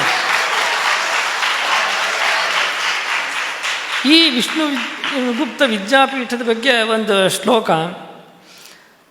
ಗೋಕರ್ಣ ಮಂಡಲಾಧೀಶ ಪ್ರವರ್ತಿತಮಿದಂ ಶುಭಂ ವಿಷ್ಣುಗುಪ್ತ ಮಹಾವಿದ್ಯಾಪೀಠಂ ಜೀಯಾಚಿರಂ ಭುವಿ. ಇದು ಈ ವಿದ್ಯಾಪೀಠ ಇನ್ನೂ ಉತ್ಕರ್ಷವಾಗಲಿ ಅನ್ನೋ ಹಂಬಲದಿಂದ ನಾನು ಅಮ್ಮನವ್ರನ್ನ ಪ್ರಾರ್ಥನೆ ಮಾಡಿ ಈ ರಚನೆಯನ್ನು ಇವರಿಗೆ ಕೊಡ್ತಾ ಇದ್ದೀನಿ. ಇಲ್ಲಿಗೆ ಬಂದ ಮೇಲೆ ರಾಮಚಂದ್ರ ಅವರ ಮಠದ ಈ ಹವ್ಯಕ ಮಂಡಲ, ಈ ಶಿಷ್ಯ ಸಂಪತ್ತು ಇದನ್ನೆಲ್ಲ ನೋಡಿದ ಮೇಲೆ ನನಗೇನು ಅನಿಸೋದು ಅಂದರೆ, ಶಿಷ್ಯರು ಅಂತ ಇದ್ದರೆ ಇಂಥ ಶಿಷ್ಯರಿರಬೇಕು. ಅದು ಏನು ನಿಮಗೆಲ್ಲರಿಗೂ ಗುರುಭಕ್ತಿ, ಗುರುಮಠದ ಮೇಲೆ ನಿಷ್ಠೆ, ಆ ಶಿಸ್ತು, ಈ ಪ್ರೇಮ, ಇದನ್ನೆಲ್ಲ ನಾನು ಮೊದಲನೇದಾಗಿ ಈ ಮಠದಲ್ಲಿ ನಾನು ನೋಡ್ತಾ ಇದ್ದೀನಿ. ಆಗ ನನಗೇನು ಅನಿಸುತ್ತೆ ಅಂದರೆ, ನನಗೆ ಇಂಥ ಶಿಷ್ಯರು ಸಿಕ್ಕಬೇಕಿತ್ತಲ್ಲ ಅಂಥೇಳಿ. ಆದರೆ ಇಲ್ಲಿಗೆ ಬಂದ ಮೇಲೆ ಅದು ಕೊರತೆ ಹೋಯಿತು. ಯಾಕೆಂದರೆ ಇವರೆಲ್ಲ ನಿಮ್ಮ ಶಿಷ್ಯರು ಅಂತಲೇ ಹೇಳ್ತಾ ಇದ್ರ ಇಲ್ವಾ. ಗೋಕರ್ಣ ಮಂಡಲಾಧೀಶರೇ ನನಗೆ ಸೇರಿ ಹೋಗಿದ್ದಾರೆ ಅಂದಮೇಲೆ ನೀವೆಲ್ಲ ನನಗೇನು ದೂರ ಏನು ಅಲ್ವೇ ಅಲ್ವಲ್ಲ. ಹಾಗಾಗಿ ನನಗೆ ಇಲ್ಲಿಯವರು ನೋಡಿದ ಮೇಲೆ ಇಂಥವರು ನನಗೂ ಸಿಕ್ಕಿದ್ದಾರೆ ಅಂಥೇಳಿ ತುಂಬ ಸಂತೋಷ ಆಗ್ತಾ ಇದೆ. ನೀವೆಲ್ಲ ಇದೇ ರೀತಿ ಗುರುಭಕ್ತಿ ಇದನ್ನೆಲ್ಲ ಇಟ್ಕೊಂಡಿದ್ದರಿಂದನೇ ಮಠದಲ್ಲಿ ಇಷ್ಟೊಂದು ಧಾರ್ಮಿಕ ಕಾರ್ಯಕ್ರಮಗಳನ್ನು ಎಲ್ಲದನ್ನೂ ಸಮರ್ಪಕವಾಗಿ ನಡ್ಕೊಂಡು ಹೋಗಲಿಕ್ಕೆ ಒಂದು ಅವಕಾಶ ಆಗಿದೆ. ಇವರೇನು ಸಾಮಾನ್ಯನಲ್ಲ. ಎಂಥದ್ದು ಅಂತಂದರೆ ತಮ್ಮ ಸಂಕಲ್ಪ ಸಾಧನೆಯಿಂದ ಎಷ್ಟೆಷ್ಟೋ ದೊಡ್ಡ ದೊಡ್ಡ ಕಾರ್ಯಕ್ರಮಗಳನ್ನು ನಡೆಸಿದರು. ಒಂದು ವಿಶ್ವ ಗೋ ಸಮ್ಮೇಳನದಂಥ ದೊಡ್ಡ ಕಾರ್ಯಕ್ರಮವನ್ನು ಅದ್ಧೂರಿಯಾಗಿ ಆಗುವ ನಡ್ಕೊಂಡ್ರು. ಆವಾಗ ನಾನು ಹೊಸನಗರದಲ್ಲಿ ನಡೆದಿತ್ತು. ಆಗಷ್ಟೇ ನಮ್ಮ ಶ್ರೀ ವಿದ್ಯಾಪೀಠದ ನೂತನ ಶ್ರೀಮಠದ ಪುನರಾರಂಭ ಎಲ್ಲ ಆಗಿತ್ತು. ಆ ಸಮಯದಲ್ಲಿ ಮಠದಿಂದ ಆಹ್ವಾನನೂ ತಗೊಂಡು ಮಠದ ಶಿಷ್ಯರೆಲ್ಲ ಬಂದಿದ್ದರು. ನಾವು ಆ ಕಾರ್ಯಕ್ರಮಕ್ಕೆ ಹೋಗ್ಲಿಕ್ಕೆ ಆಗಿರಲಿಲ್ಲ. ಯಾಕೆ ಅಂತಂದರೆ ನಮ್ಮ ತಪಸ್ಫೂರ್ತಿ ಆಗಿರಲಿಲ್ಲವಲ್ಲ. ತಪಸ್ಫೂರ್ತಿ ಆಗಿದ್ದೇ ಈಗ. ಹಾಗಾಗಿ ಅದಕ್ಕೆ ಹೋಗುವಂಥ ಸಂದರ್ಭವೂ ಒಂದಿರಲಿಲ್ಲ. ಈ 12 ವರ್ಷಗಟ್ಟಲೆ ಈ ಸ್ನೇಹ ಸಂಬಂಧ ಶುರುವಾಗಿದ್ದು ಮತ್ತೆ ಪ್ರತ್ಯಕ್ಷ ನೋಡಲಿಕ್ಕೆ ಆಗದೆ ಒಂಥರ ಕತ್ಲೆ, ಗಾಢಾಂಧಕಾರ ಬೆಳ್ಕೊಂಬಿಟ್ಟಿತ್ತು. ಆದರೆ ಕತ್ಲೆ ಯಾವಾಗಲೂ ಶಾಶ್ವತವಾಗಿರುವುದಿಲ್ಲ. ಅದರ ಸಮಯ ಇರುತ್ತೋ ಇಲ್ವೋ, 12 ಗಂಟೆ. ಆ 12 ಗಂಟೆ ಮುಗಿದ ಮೇಲೆ ಮತ್ತೆ ಅರುಣೋದಯ ಆಗುತ್ತೆ, ಮುಂದೆ ಸೂರ್ಯೋದಯ ಆಗುತ್ತೆ. ಹಾಗೆ ನಮ್ಮ ಎರಡೂ ಮಠದ ಮಧ್ಯದಲ್ಲಿ ನೋಡ್ಲಿಕ್ಕೆ ಆಗದಿದ್ದಂಥ ಒಂದು ಕತ್ತಲೆ ಇತ್ತು.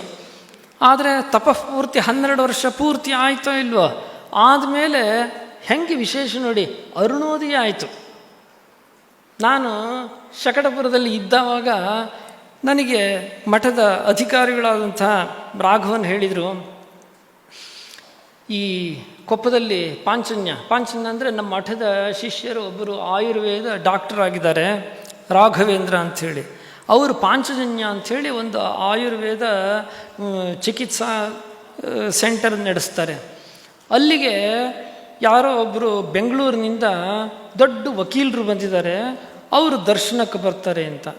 ಧಾರವಾಡಕ್ಕೆ ಬರಲಿ ಅಂತಂದ್ರೆ ಸಾಯಂಕಾಲ 4 ಗಂಟೆಗೆ ಬರ್ತೇನೆ ಅಂದರು. ನಾ ತಿಳ್ಕೊಂಡಿದ್ದೆ ದೊಡ್ಡ ವಕೀಲರು ಅಂತಂದರೆ ಅವರಿಗೆ ತುಂಬ ವಯಸ್ಸಾಗಿರಬೇಕು ಹಾಗೆ ಅಂಥೇಳಿ. ಅಲ್ಲಿ ಇದು ಬಂದರು, ಅವ್ರಿಗೆ ಪರಿಚಿತದಂಥ ಊರಿನವರೆಲ್ಲ ಮೊದಲು ಬಂದರು.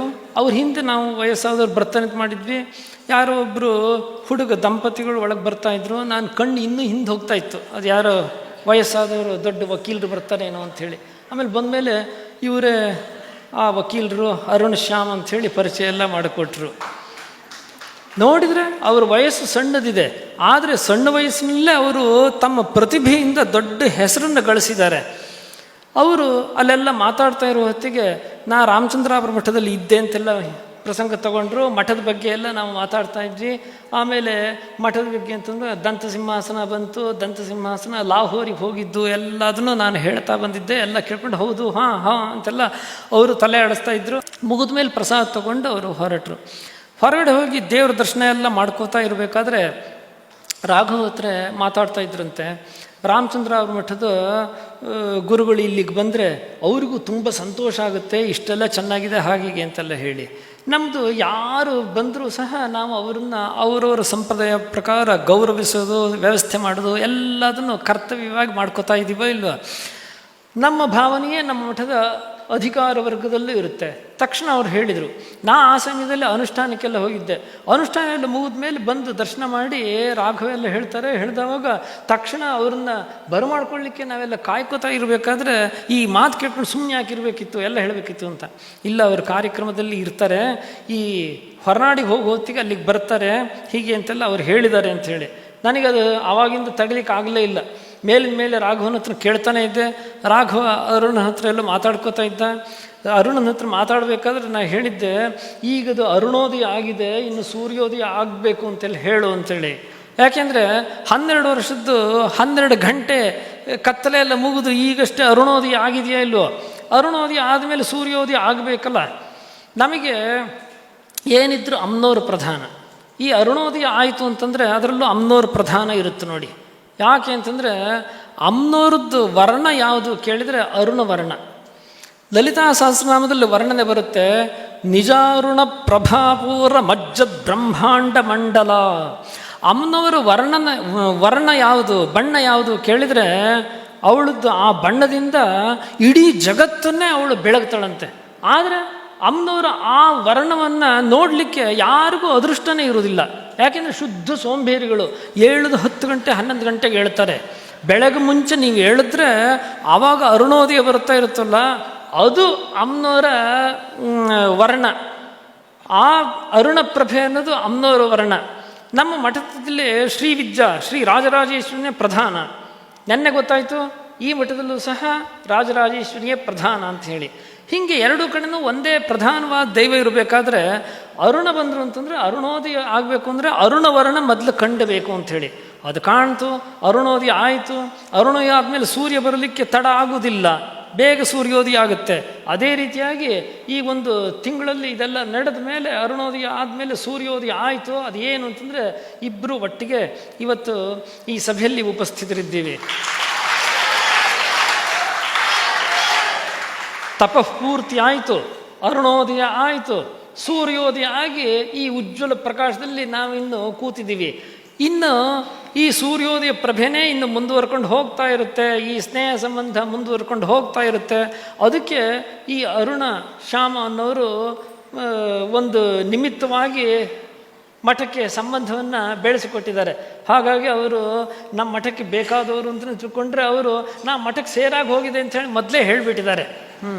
ಇಂಥ ಒಂದು ವಾತಾವರಣದಲ್ಲಿ ಇಷ್ಟೆಲ್ಲ ಶ್ರೀಮಠದ ಶಿಷ್ಯರ ಸಮ್ಮುಖದಲ್ಲಿ ಇವತ್ತು ನಡೆದಂಥ ಕಾರ್ಯಕ್ರಮ, ಇಲ್ಲಿ ನೀವೆಲ್ಲ ಯಾಕೋಸ್ಕರ ಸೇರಿದಿರಿ, ಇಲ್ಲಿ ಬಂದು ಹೆಂಗೆ ಸ್ಪರ್ಧಾತ್ಮಕವಾಗಿ ಇಲ್ಲಿ ಹಲವಾರು ಚಟುವಟಿಕೆಗಳನ್ನು ನಡೆಸಿ ಅದರಲ್ಲಿ ಪಾರಿತೋಷಿಕವನ್ನು ಪಡ್ಕೊಂಡು ಇದೂ ಸಹ ಮಠದ ಶಿಷ್ಯವರ್ಗವನ್ನು ಬೆಳೆಸಲಿಕ್ಕೆ, ಧರ್ಮ ಕಾರ್ಯಕ್ಕೆ ಹೆಂಗೆ ಪ್ರೇರಕ ಆಗಬೇಕು ಅನ್ನೋದಕ್ಕೋಸ್ಕರ ನೀವು ಇದನ್ನು ತೋರಿಸ್ಕೊಟ್ಟಿದ್ದೀರಿ ಅನ್ನೋದನ್ನು ತಿಳಿದು ತುಂಬ ಸಂತೋಷ ಆಗ್ತಿದೆ. ನಿಮ್ಮ ಈ ಸಂಘಟನೆ, ಗುರುಭಕ್ತಿ, ಗುರುಪ್ರೇಮ, ಶ್ರೀಮಠದ ಮೇಲೆ ಇಟ್ಕೊಂಡಿರೋ ನಿಷ್ಠೆ, ಇದನ್ನೆಲ್ಲ ಉಜ್ವಲವಾಗಿ ಇನ್ನೂ ಹೆಚ್ಚಿನ ರೀತಿಯಿಂದ ತೋರಿಸಿಕೊಡ್ತಾ ರಾಮಚಂದ್ರಾಪುರ ಮಠದ ಪ್ರತಿಯೊಂದು ಕಾರ್ಯವೂ ವಿಶ್ವವ್ಯಾಪಿ ಆಗುವ ಹಾಗೆ ನೀವು ಇದರಲ್ಲಿ ಶ್ರಮವನ್ನು ಹಾಕಬೇಕು. ನಮ್ಮ ಸ್ನೇಹ ಸಂಬಂಧ ಹೆಂಗಿದೆ ಈಗ ಅಂತಂದರೆ, ಇನ್ನು ನಮಗಿವರು ಆಹ್ವಾನ ಕೊಡೋ ಅವಶ್ಯಕತೆ ಇಲ್ಲ.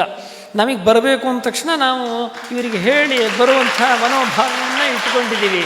ಅದೇ ರೀತಿಯಾಗಿ ಅವರು ಸಹ ನಮ್ಮ ಶ್ರೀಮಠಕ್ಕೆ ಬರಬೇಕು ಬರ್ತಾನೇ ಇರಬೇಕು. ಈ ಸ್ನೇಹ ಸಂಬಂಧ ಹಿಂಗೆ ಮುಂದುವರ್ಕೊಂಡು ಹೋಗಬೇಕು.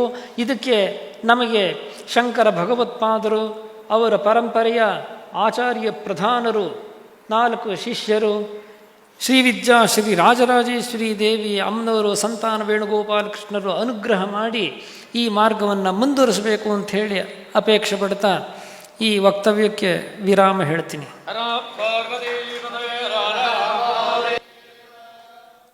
ಗುರುಭಕ್ತಿ ಇಲ್ಲದಿರೆ ನಿನ್ನೆಲ್ಲ ಪಾಂಡಿತ್ಯ ವ್ಯರ್ಥ ಎಂಬುದನ್ನು ತೋರಿದರು ಆ ಪದ್ಮಪಾದಾಚಾರ್ಯ. ಚಕ್ರವರ್ತಿಯೇ ಆದರೂ ಗುರುಪಾದ ಕೆರಗಿದರೆ ಕೈ ಹಿಡಿದು ನಡೆಸುವನು ನಮ್ಮ ಗುರುವರಿಯ. ಗುರುವೆ ನಿಮ್ಮನಿಲ್ಲಿ ಕಾಣಲು ಬೇಕು ಬಹುಪುಣ್ಯ, ಗುರುವೆ ನಿಮ್ಮನ್ನು ಕಾಣಲು ಬೇಕು ಬಹುಪುಣ್ಯ, ಅದಕ್ಕೆ ಕಾರಣರು ರಾಘವೇಶ್ವರ ಗುರುವರೇಣ್ಯ.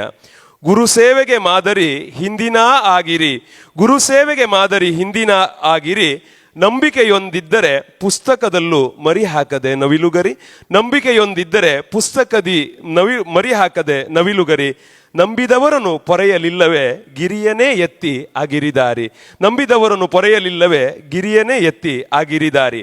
ಯಾರು ಯಾರಿಗೆ ಪೂಜ್ಯ, ಯಾರಿಗಾಗಿ ಆಜ್ಯ, ನಮ್ಮ ರೂಢಿಗೆ ಕಾರಣ ಆ ಆಚಾರ್ಯರು. ಯಾರು ಯಾರಿಗೆ ಪೂಜ್ಯ, ಯಾರಿಗಾಗಿ ಆಜ್ಯ, ನಮ್ಮ ರೂಢಿಗೆ ಕಾರಣ ಆ ಆಚಾರ್ಯರು. ಕರ್ಮತ್ಯಾಗವ ಮಾಡಿ ಜ್ಞಾನ ಮಾರ್ಗದಿ ಸಾಗು, ಅಜಪರಾತ್ಮರ ಹರಿಹರ ಸತ್ವ ಒದಗುವುದು. ಗುರುವಿಗೆಲ್ಲಿದೆ ಜನನ, ಗುರುವಿಗೆಲ್ಲಿದೆ ಮರಣ, ಗುರುವಿಗೆಲ್ಲಿದೆ ಪಂಚಕರಣಗಳ ಗಡಣ, ಗುರುವಾತ್ಮ ತಾದಾತ್ಮ ಶೂಲಿಯ ಕ್ಷೇತ್ರದಲ್ಲಿ ಅವರೇ ಇವರೊಳಗಿಳಿದು ಬಂದಿಹರು ಇಲ್ಲಿ, ಅವರೇ ಇವರೊಳಗಿಳಿದು ಬಂದಿಹರು ಇಲ್ಲಿ.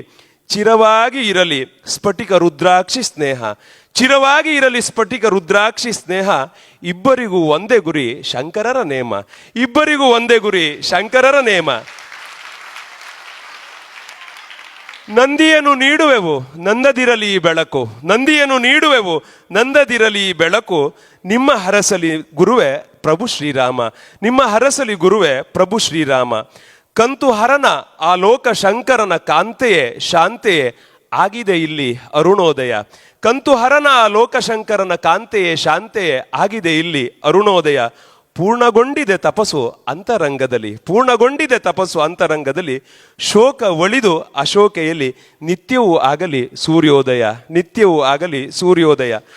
ಯಾವ ಶಬ್ದಗಳಿಂದ ಬಣ್ಣಿಸಲಿ ನಾ ನಿಮ್ಮ ಭಾವನೆಯ ವ್ಯಾಪ್ತಿತ ತಲುಪದಿಹುದು, ಅಶೋಕೆಯಲ್ಲಿ ಮನುಜ ಮಿತಿಗೆ ನಾ ಹೊರತಲ್ಲ, ಗಡಣದವನಲ್ಲ ದೇವತ್ವವಿಲ್ಲ, ದೇವಗಡಣದವನಲ್ಲ ದೇವತ್ವವಲ್ಲ. ಮತ್ತೊಮ್ಮೆ ನಮ್ಮ ಪೂಜ್ಯ ಶ್ರೀ ಶ್ರೀ ವಿದ್ಯಾಭಿನವ ಶ್ರೀ ಶ್ರೀ ಕೃಷ್ಣಾನಂದ ತೀರ್ಥ ಮಹಾಸ್ವಾಮಿಗಳಿಗೆ ಎಲ್ಲರ ಪರವಾಗಿ ಹಣೆಮಣೆದು ಪ್ರೀತಿಪೂರ್ವಕವಾದ ನಮಸ್ಕಾರಗಳನ್ನ ಪ್ರಾಣ ಪ್ರಣಾಮಗಳನ್ನ ಸಲ್ಲಿಸ್ತಾ ಇದ್ದೇವೆ.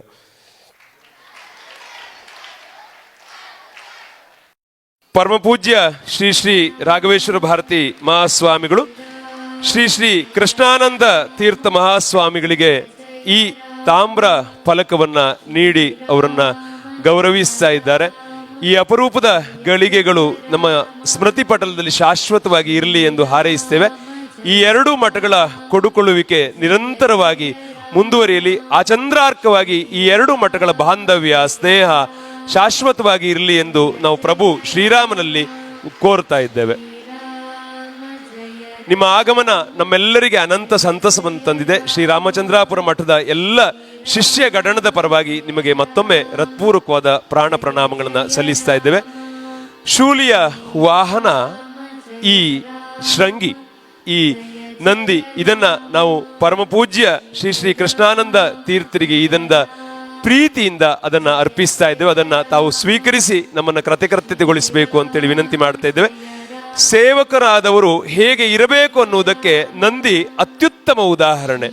ಶಿವನ ಮುಂದೆ ಇರುವಂತಹ ಯಾವುದೇ ನಂದಿಯ ಶಿಲ್ಪವನ್ನು ತಾವು ವೀಕ್ಷಿಸಿದರೆ ಅದು ಒಂದು ಕಾಲನ್ನ ನೆಲಕ್ಕೆ ತುಳಿದು ಎದ್ದುಕೊಳ್ಳಲು ಸಿದ್ಧವಾಗಿ ನಿಂತಿರ್ತದೆ. ಅಂದ್ರೆ ಶಿವ ಯಾವ ಕ್ಷಣದಲ್ಲಿ ಹೊರಡು ಅಂತ ಹೇಳಿದ್ರೆ ಅದು ಹೊರಡೋದಿಕ್ಕೆ ಸಿದ್ಧವಾಗಿ ಒಂದು ಕಾಲನ್ನ ನೆಲಕ್ಕೆ ಒತ್ತಿ ಅದನ್ನು ಸೆಟೆದು ನಿಂತಿರ್ತದೆ. ಅಂತಹ ನಂದಿಯನ್ನೇ ನಾವು ಎಲ್ಲ ಶಿವಾಲಯಗಳಲ್ಲಿ ಶಿವನ ಎದುರು ನೋಡ್ತೇವೆ. ಈ ನಂದಿಯ ಕಿವಿಗಳ ಮೂಲಕವಾಗಿ ಶಿವನನ್ನ ಕಂಡರೆ ಮೋಕ್ಷ ಎನ್ನುವುದಾಗಿ ಶಾಸ್ತ್ರಗಳು ಸಾರ್ತವೆ. ನಾವು ಈ ದಿನ ನಂದಿಯನ್ನ ಪರಮ ಪೂಜ್ಯ ಶ್ರೀ ಶ್ರೀ ಕೃಷ್ಣಾನಂದ ತೀರ್ಥರಿಗೆ ಅತ್ಯಂತ ಪ್ರೀತಿಯಿಂದ ನಮ್ಮ ಪ್ರೀತಿಯ ದ್ಯೋತಕವಾಗಿ ಶ್ರೀಮಠದ ಶಿಷ್ಯರೆಲ್ಲರ ಪರವಾಗಿ ಅತ್ಯಂತ ಸಂತೋಷದಿಂದ ಶ್ವೇತವರ್ಣದ ಈ ಶೃಂಗಿಯನ್ನ, ಈ ಭೃಂಗಿಯನ್ನ, ಈ ನಂದಿಯನ್ನ ಪ್ರೀತಿಪೂರ್ವಕವಾಗಿ ಅವರಿಗೆ ಅರ್ಪಿಸಿ ಗೌರವಿಸ್ತಾ ಇದ್ದೇವೆ. ಶ್ರೀ ಶಂಕರ ಶರಣಂ. ನಾ ಮೊದಲು ಹೇಳಿದ ಹಾಗೆ ಅವ್ರ ಹೃದಯ ಎಂಥದ್ದು ಅನ್ನೋದನ್ನು ತೆರೆದ ಪುಸ್ತಕ ಅಂತ ಹೇಳ್ತಾರಲ್ಲ, ಹಾಗೆ ತೆರೆದು ತೋರಿಸಿದ್ದಾರೆ. ನಮ್ಮ ಅವರ ಸ್ನೇಹ ಸಂಬಂಧ ಹೆಂಗಿರಬೇಕು ಅಂದರೆ, ಕಾಗದಲ್ಲಿ ಪತ್ರಿದ್ದು ಬರ್ಕೊಟ್ರೆ ಅಳಿಸಿ ಹೋಗುತ್ತೆ, ಕಾಗದ ಹಾಳಾಗುತ್ತೆ, ಆದರೆ 100 ಕಾಲ ಇರಬೇಕು ಅಂಥೇಳಿ ತಾಮ್ರ ಶಾಸನ ಮಾಡಿಕೊಟ್ಟಿದ್ದಾರೆ ಅಂಥೇಳಿ. ಇದನ್ನು ನೆನೆಸ್ಕೊಂಡಾಗ ನನಗೆ ನೆನಪಾಗುತ್ತೆ, ನಮ್ಮ ಶ್ರೀಮಠದ ಪರಾತ್ಪರ ಗುರುಗಳು ಲೋಕ ಸಂಚಾರ ಮಾಡಬೇಕಾದ್ರೆ ಆಂಧ್ರ ಪ್ರದೇಶಕ್ಕೆ ಹೋಗಿದ್ದರು. ಆಂಧ್ರ ಪ್ರದೇಶಕ್ಕೆ ಹೋದವಾಗ ಅಲ್ಲಿ ಪುಷ್ಪಗಿರಿ ಮಠಾಧಿಪತಿಗಳು ಗುರುಗಳನ್ನು ಆದರಿಂದ ಬರಮಾಡಿಕೊಂಡು ತಮ್ಮ ಮಠದಲ್ಲೇ ಇಳಿಸಿ ಎಲ್ಲ ಮಾಡಿ ಮುಂದೆ ಯಾತ್ರಾ ಸೌಕರ್ಯವಾಗಬೇಕು ಅಂಥೇಳಿ ಅವರ ಶಿಷ್ಯ ಸಮುದಾಯಕ್ಕೆ ಒಂದು ಶ್ರೀಮುಖವನ್ನು ಕೊಟ್ಟು, ಆ ಶ್ರೀಮುಖದಲ್ಲಿ ತೋಟಕಾಚಾರ್ಯ ಪರಂಪರೆಯ ಜಗದ್ಗುರುಗಳು ಈ ಭಾಗದಲ್ಲೆಲ್ಲ ಯಾತ್ರೆಗೆ ಬರ್ತಾ ಇದ್ದಾರೆ, ಅವರಿಗೆ ಎಲ್ಲ ವಿಧವಾದಂತಹ ಸೌಕರ್ಯವನ್ನು ಮಾಡಿಕೊಟ್ಟು ನೀವು ಶ್ರೇಯೋಭಾಗಿಗಳಾಗಬೇಕು ಅಂಥೇಳಿ ಶ್ರೀಮುಖಂ ಬರೆದು ಅದನ್ನು ಮಠಕ್ಕೂ ಕೊಟ್ಟಿದ್ದರು. ಆ ಶ್ರೀಮುಖ ಇವತ್ತು ಜೀರ್ಣಾವಸ್ಥೆಯಲ್ಲಿ ಇದ್ದರೂ ಸಹ ಮಠದ ದಾಖಲೆಯಲ್ಲಿ ಇದೆ. ಬಹುಶಃ ಆ ದಾಖಲೆ ಹಾಗೆ ಇದು ಜೀರ್ಣ ಆಗಬಾರ್ದು ಅನ್ನೋ ದೃಷ್ಟಿಯಿಂದ ನಮಗೆ ತಾಮ್ರ ಶಾಸನವನ್ನೇ ಮಾಡಿ ನಮ್ಮ ಅವರ ಸ್ನೇಹ ಸಂಬಂಧ ಅನ್ನೋದು ವಜ್ರ ಲೇಪದ ಹಾಗೆ ಗಟ್ಟಿಯಾಗಿದೆ ಅನ್ನೋದನ್ನು ತೋರಿಸ್ಕೊಟ್ಟಿದ್ದಾರೆ. ಯಾವುದೇ ಮಠಕ್ಕೆ ಹೋದರೂ ಆ ಮಠದ ಯತಿಗಳಿರ್ತಾರಲ್ವ, ಅವರು ಬಲಭಾಗದಲ್ಲಿ ಕೂರ್ತಿರ್ತಾರೆ, ಅತಿಥಿಗಳನ್ನು ಪಕ್ಕದಲ್ಲಿ ಕೂರಿಸ್ಕೊಂಡಿರ್ತಾರೆ.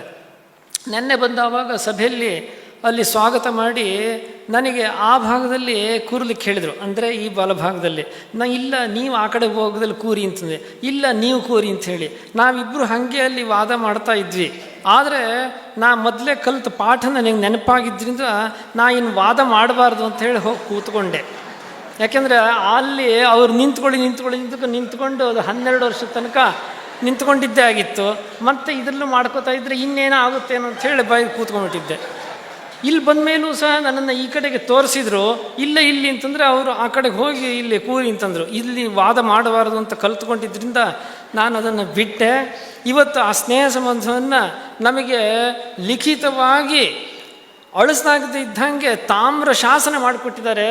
ಸಾವಿರಾರು ವರ್ಷದ ಶಾಸನಗಳೆಲ್ಲ ಶಿಲಾಶಾಸನಗಳು, ತಾಮ್ರ ಶಾಸನಗಳು ಅಂತೆಲ್ಲ ಹೆಂಗೆ ಉಳ್ಕೊಂಡಿದೆಯೋ ಹಾಗೆ ಇದು ನನ್ನ ನಂತರ ನನ್ನ ಪರಂಪರೆಯಲ್ಲಿ ಎಲ್ರಿಗೂ ಸಹ ರಾಮಚಂದ್ರಾಪುರ ಮಠದ ಸ್ನೇಹ ಹಿಂಗಿದೆ ಅನ್ನೋದನ್ನು ತೋರಿಸ್ಕೊಡ್ಲಿಕ್ಕೆ ಅದೊಂದು ಆಧಾರ ಶಾಸನ ಆಗಿದೆ ಅಂಥೇಳಿ ಅದನ್ನು ಹೃದಯಪೂರ್ವಕವಾಗಿ ನಾನು ಸ್ವೀಕಾರ ಮಾಡಿದ್ದೀನಿ.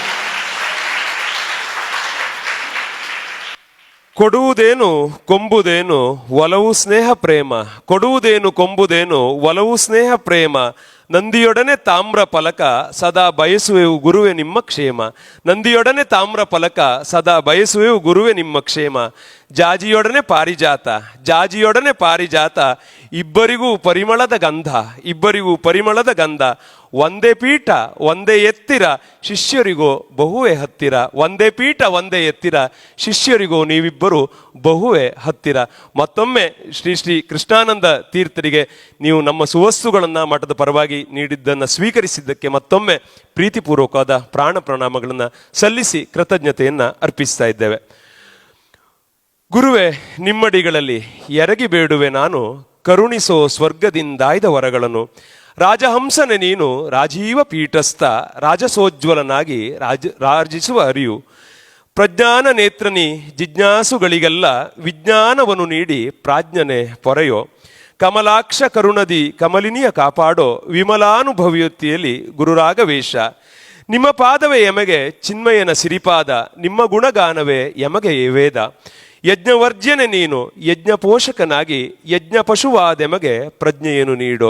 ಯಜ್ಞವರ್ಜ್ಯನೆ ನೀನು ಯಜ್ಞ ಪೋಷಕನಾಗಿ, ಯಜ್ಞ ಪಶುವಾದೆಮಗೆ ಪ್ರಜ್ಞೆಯನ್ನು ನೀಡು. ಮತ್ತೊಮ್ಮೆ ಪರಮ ಪೂಜ್ಯ ಶ್ರೀ ಶ್ರೀ ರಾಘವೇಶ್ವರ ಅಡಿದಾವರುಗಳಲ್ಲಿ ನಮ್ಮ ಹಣೆಯನ್ನು ಮುಡಿಪಾಗಿಡುತ್ತಾ ಸೇರಿದ ಎಲ್ಲ ಶಿಷ್ಯ ವೃಂದವನ್ನು ತಮ್ಮ ಆಶೀರ್ವಚನದ ಮೂಲಕವಾಗಿ ಅನುಗ್ರಹಿಸಬೇಕು ಅಂತೇಳಿ ನತಮಸ್ತಕರಾಗಿ ಪ್ರಾರ್ಥಿಸ್ತಾ ಇದ್ದೇವೆ.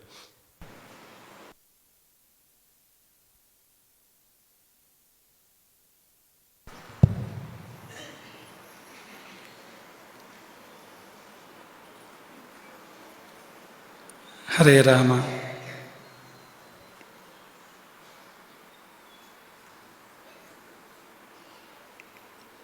ತಸ್ಯೈ ದಿಶೆ ಸತತಮಂಜಲಿರೇಷ ನಿತ್ಯಂ ಪ್ರಕ್ಷಿಪ್ಯತೆ, ಮುಖರಿತಾಲಯುತ ಪ್ರಸೂನೈಃ. ಜಾಗರ್ತಿ ಯತ್ರ ಭಗವಾನ್ ಗುರುಚಕ್ರವರ್ತಿ, ಸೃಷ್ಟಿಸ್ಥಿತಿ ಪ್ರಲಯ ನಾಟಕ ನಿತ್ಯ ಸಾಕ್ಷಿ. ನಮೋಸ್ತು ಗುರವೇ ತುಭ್ಯಂ, ಯೇನ ವೇದಾಃ ಸುರಕ್ಷಿತಾಃ, ಯೇನ ಭಾರತದೇಶೋಯಂ ಏಕರಾಷ್ಟ್ರೀಕೃತ ಸ್ವಯಂ. ಆಪದಾಮಪಹರ್ತಾರಂ ದಾತಾರಂ ಸರ್ವಸಂಪದಾಂ, ಲೋಕಾಭಿರಾಮಂ ಶ್ರೀರಾಮಂ ಭೂಯೋ ಭೂಯೋ ನಮಾಮ್ಯಹಂ.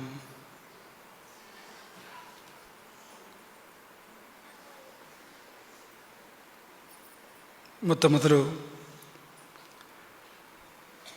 ಈ ಪರಂಪರೆಯ ಆದ್ಯ ಪ್ರವರ್ತಕರಾದ